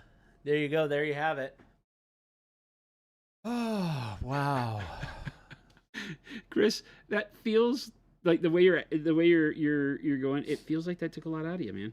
No, it's just doing all right? the excitement. You doing all right over there? Honestly, every time I go to pull a name, the anxiety hits in. it's not anxiety. It's just like, okay, I'm prepping. I gotta keep submitting to the RNG gods. So, did I make it back in time for drawing? No. It's it has been done. We wow, got it on the first 30 try. seconds too. First try. Wow. So no. Week 25 and Chris still hasn't picked me. Little Billy, I deleted your name, so it's kind of a.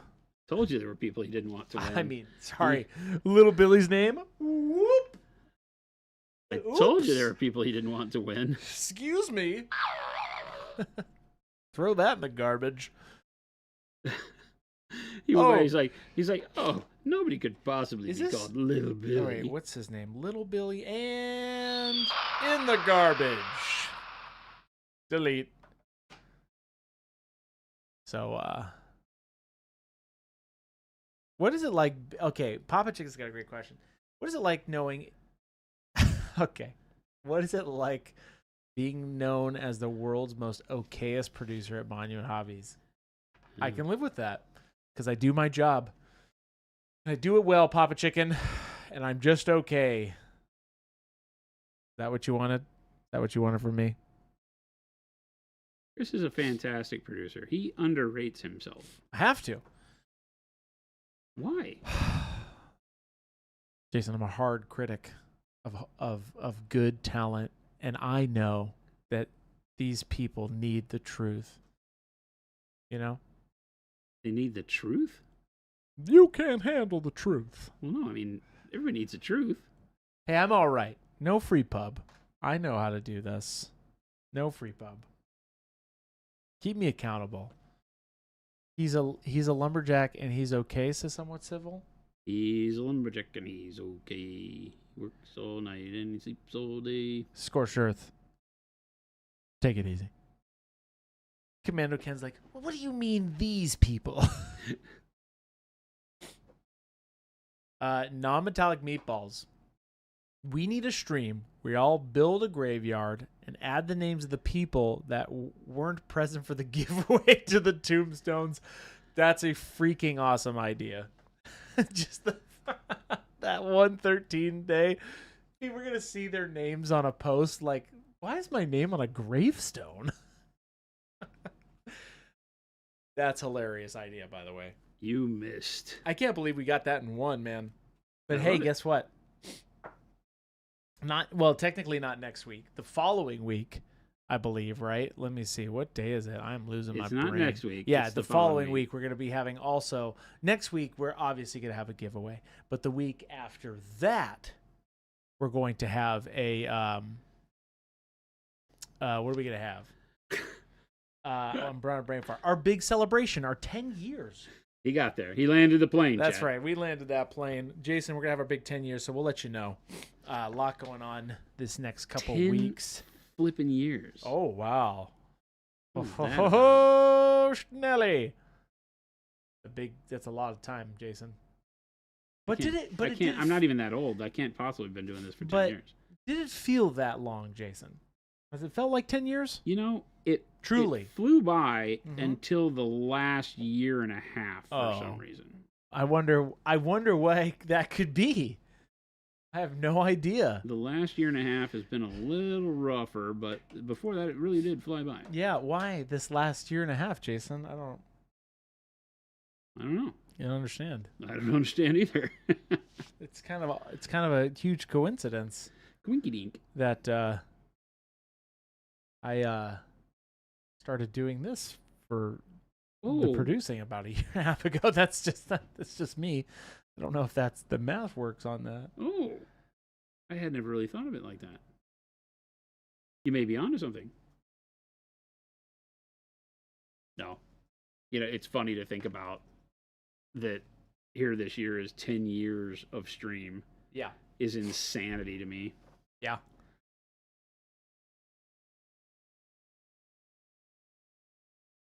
Maybe he misses Baby J. He does miss Baby J. Baby J. Baby J is on to new horizons. He is on our sales team, doing the Lord's work out there, pounding the pavement. He is, but he is also joining me on this journey into maybe doing War Machine again. Because Baby J worked for Privateer Press, and he loved War Machine, and so here we are. Looking at Mark IV again. Krieg says, War Machine? Yeah, it was made known to me that that they've brought back the ability to play in competition things like all your old lists, right? Gremkin, all the models that I have. So I went back and looked at the app that I hadn't opened up out of spite for ever since they basically quit supporting it at Privateer Press. And we had painted up some, I forget what the army was. We painted up a new Signar Jack a long time ago when they first came out with the new resin jacks and stuff. When Steamforged Games took it over. Yeah. And then we tried to paint up a couple more models, and I wasn't very satisfied with some of the models because the profile on them was so bad. It was just like so much going on. They're cool models, though. They're cool, but so many of them are just like, hey, sculptor, you don't have to use every bit in your arsenal. Like loading up on the every model. model. It's got too many things going on, right? It's the too many details. I like that house, though.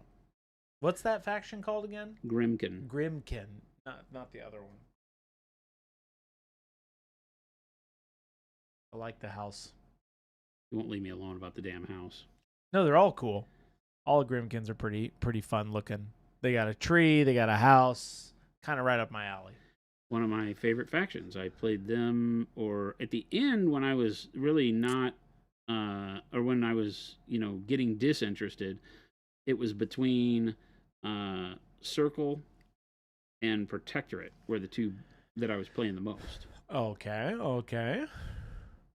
But Gremkin is really, really fun. It's just Gremkin suffered a lot in the meta at the very end because of all of the models they brought out that were super overpowered. And Gremkin didn't have a lot of really good choices for them to fight against them.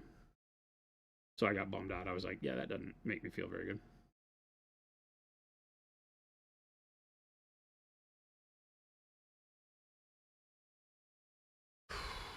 But so I got some Gravediggers that I bought off of a local painter and player. And Jordan came by at lunch today, and we looked at all the old models that are around the office, and he took I don't forget what they call Dusk, the new kind of elvish faction that they have. It's the old, what were they called in Marks, the earlier Marks? I forget. Ryan says, I have the first starter pack of Kandor and loved playing them. Kador, yeah. Kador. Yeah, Kador. I had Ryan, you should go hang out with him. You I should go had play. Kador, and always loved Kador. That's They our were Ryan, Jason, one of the by the way. earliest, right? Because you had Kador, Signor. Kador's Sigmar. pretty cool. They look cool. Yeah, there's a lot of really neat stuff, and the game itself plays really well in its older form, and have pretty much brought that back. Yeah. So they've gone back to the gang at Steamforge, from everything I understand. Really, they were all War Machine players, or their company stemmed off of War Machine, being War Machine lovers, and they made Guild Ball as not a spin-off of War Machine, but Guild Ball was a game that was made by a bunch of War Machine players.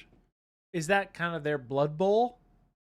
It was ish, yeah. Ish. It was just it was like soccer. Oh, I see. Football. And yeah, so they did that, and people loved it, and then they kind of, I guess, kind of mishandled Guild Ball would be what the community would say. I have no skin in that game. I didn't play it but once or twice.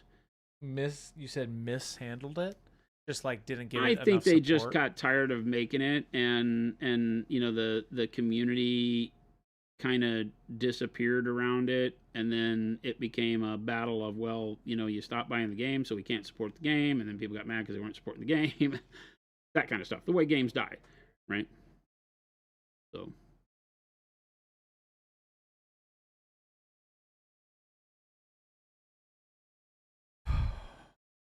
Too many games.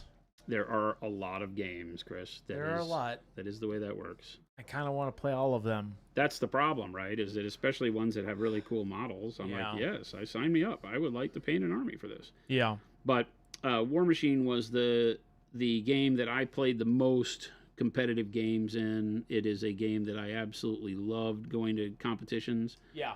And playing. It was one of the first that played on a chess clock, so it kept the game moving at a really good pace.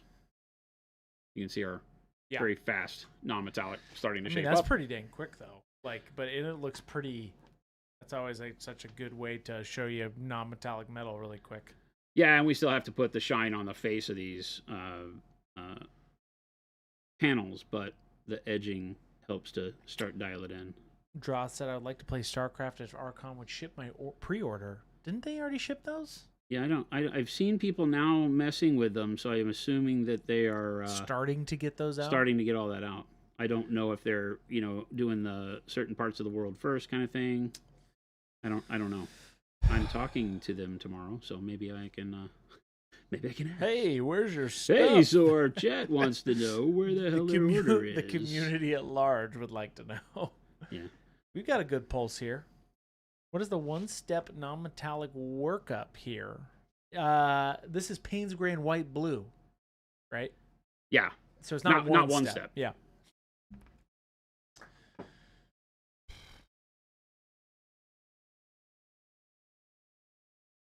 Mo says, I've got a Mammoth and a Kandor War Machine Kador plastic starter set. Wow. Sitting on a shelf. Oh. Yeah, forever, dude. Were they originally made in plastic? Yeah. A lot of them were. The characters and the big monsters were in resin. Okay. But they have stuff that back in the day was metal. Because they started in metal and resin, and then they moved to plastics for units. Oh, and did they release their Didn't they release their STLs for purchase? They have recently gone. SFG has gone and done that on like My Mini Factory and such. Yeah, they're so that you can get like Grimkin and such, and you can do them with the right. Get the STL. Interesting. It is. It's a way that they decided to do that so that they don't have to actually sell the models, but can still support them with rules. Interesting. But they don't plan to add anything new to those factions. They just are going to, they've said that they will continue to try to balance them in the rules against the newer factions. Interesting. So that you can continue to play your old models, which I think was the right thing to do because so many of us had decades worth of War Machine models. Stuff. It was battling GW and Fantasy Flight for top war game in the world. So it's not a small thing. It just got mishandled. Mm. You know, I remember using that term again, but Privateer Press just dropped the ball on it. And there we go. Now we're brightening up the face, and we get the kind of Wish.com non-metallic metal, right? Just a quick glaze of a blend of those two colors again, and it gives us a good shine on the face of that, whatever this thing is.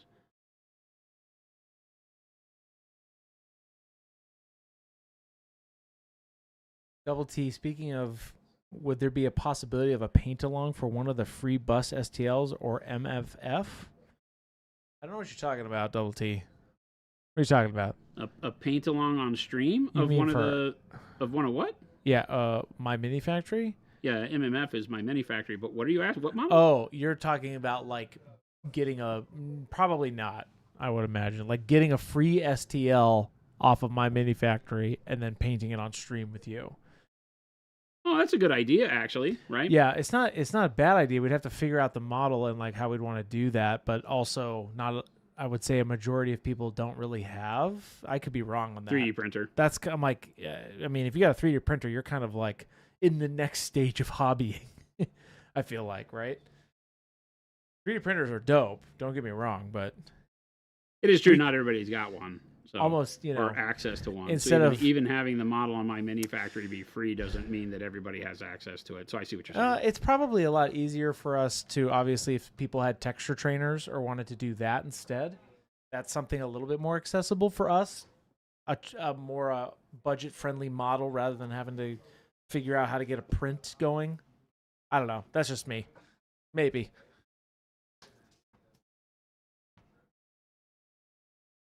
There you go.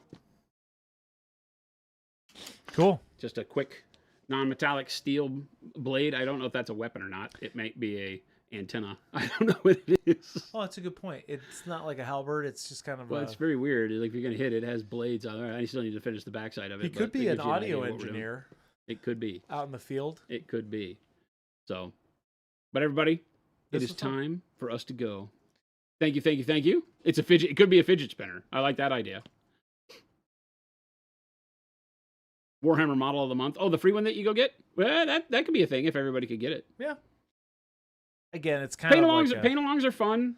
We've done them in the past where we've either sourced the model or sold the model or whatever. So we could definitely take a look at doing something like that. Yeah. I love the idea. We could take a look. But everybody, thank you so much for hanging out with us. Yep. Congrats to our winner. Epic Beard. We'll get you Epic Beard. And thanks for hanging out. Make sure to hit the follow or the sub button if it is your first time here on the stream. If you came through one of the raids or just found us tripping along on the internet. We'd love to see you here and helping us watch some paint dry. Hopefully you've seen some cool stuff today and listened to some horrible jokes from Chris. And make sure to follow all the links that Chris put up in chat there. Go to monumenthobbies.com, monumenthobbies.eu. Buy yourself some Protocol paint and some brushes. And start working on all those great pile of miniatures that you got going on. We do this Monday through Friday from 2 p.m. to 4 p.m. Monument Standard Time here in Phoenix, Arizona. We will be back tomorrow. It'll be myself and Jen producing with Chris on his day off. So make sure to tune in then. We'll have some fun with Jen. And then we'll be back on Monday again. So make sure to sign up for the alerts or make sure to join the Discord where you get all of the up-to-date information on the stream. And stick around. Chris is going to show us the way to another stream where there's more great hobby going on. So you can continue off on your Thursday night for some more goodness. Show some love in the chat we wind up in. And we'll see you back here tomorrow. Adios, Bye, gang. everybody.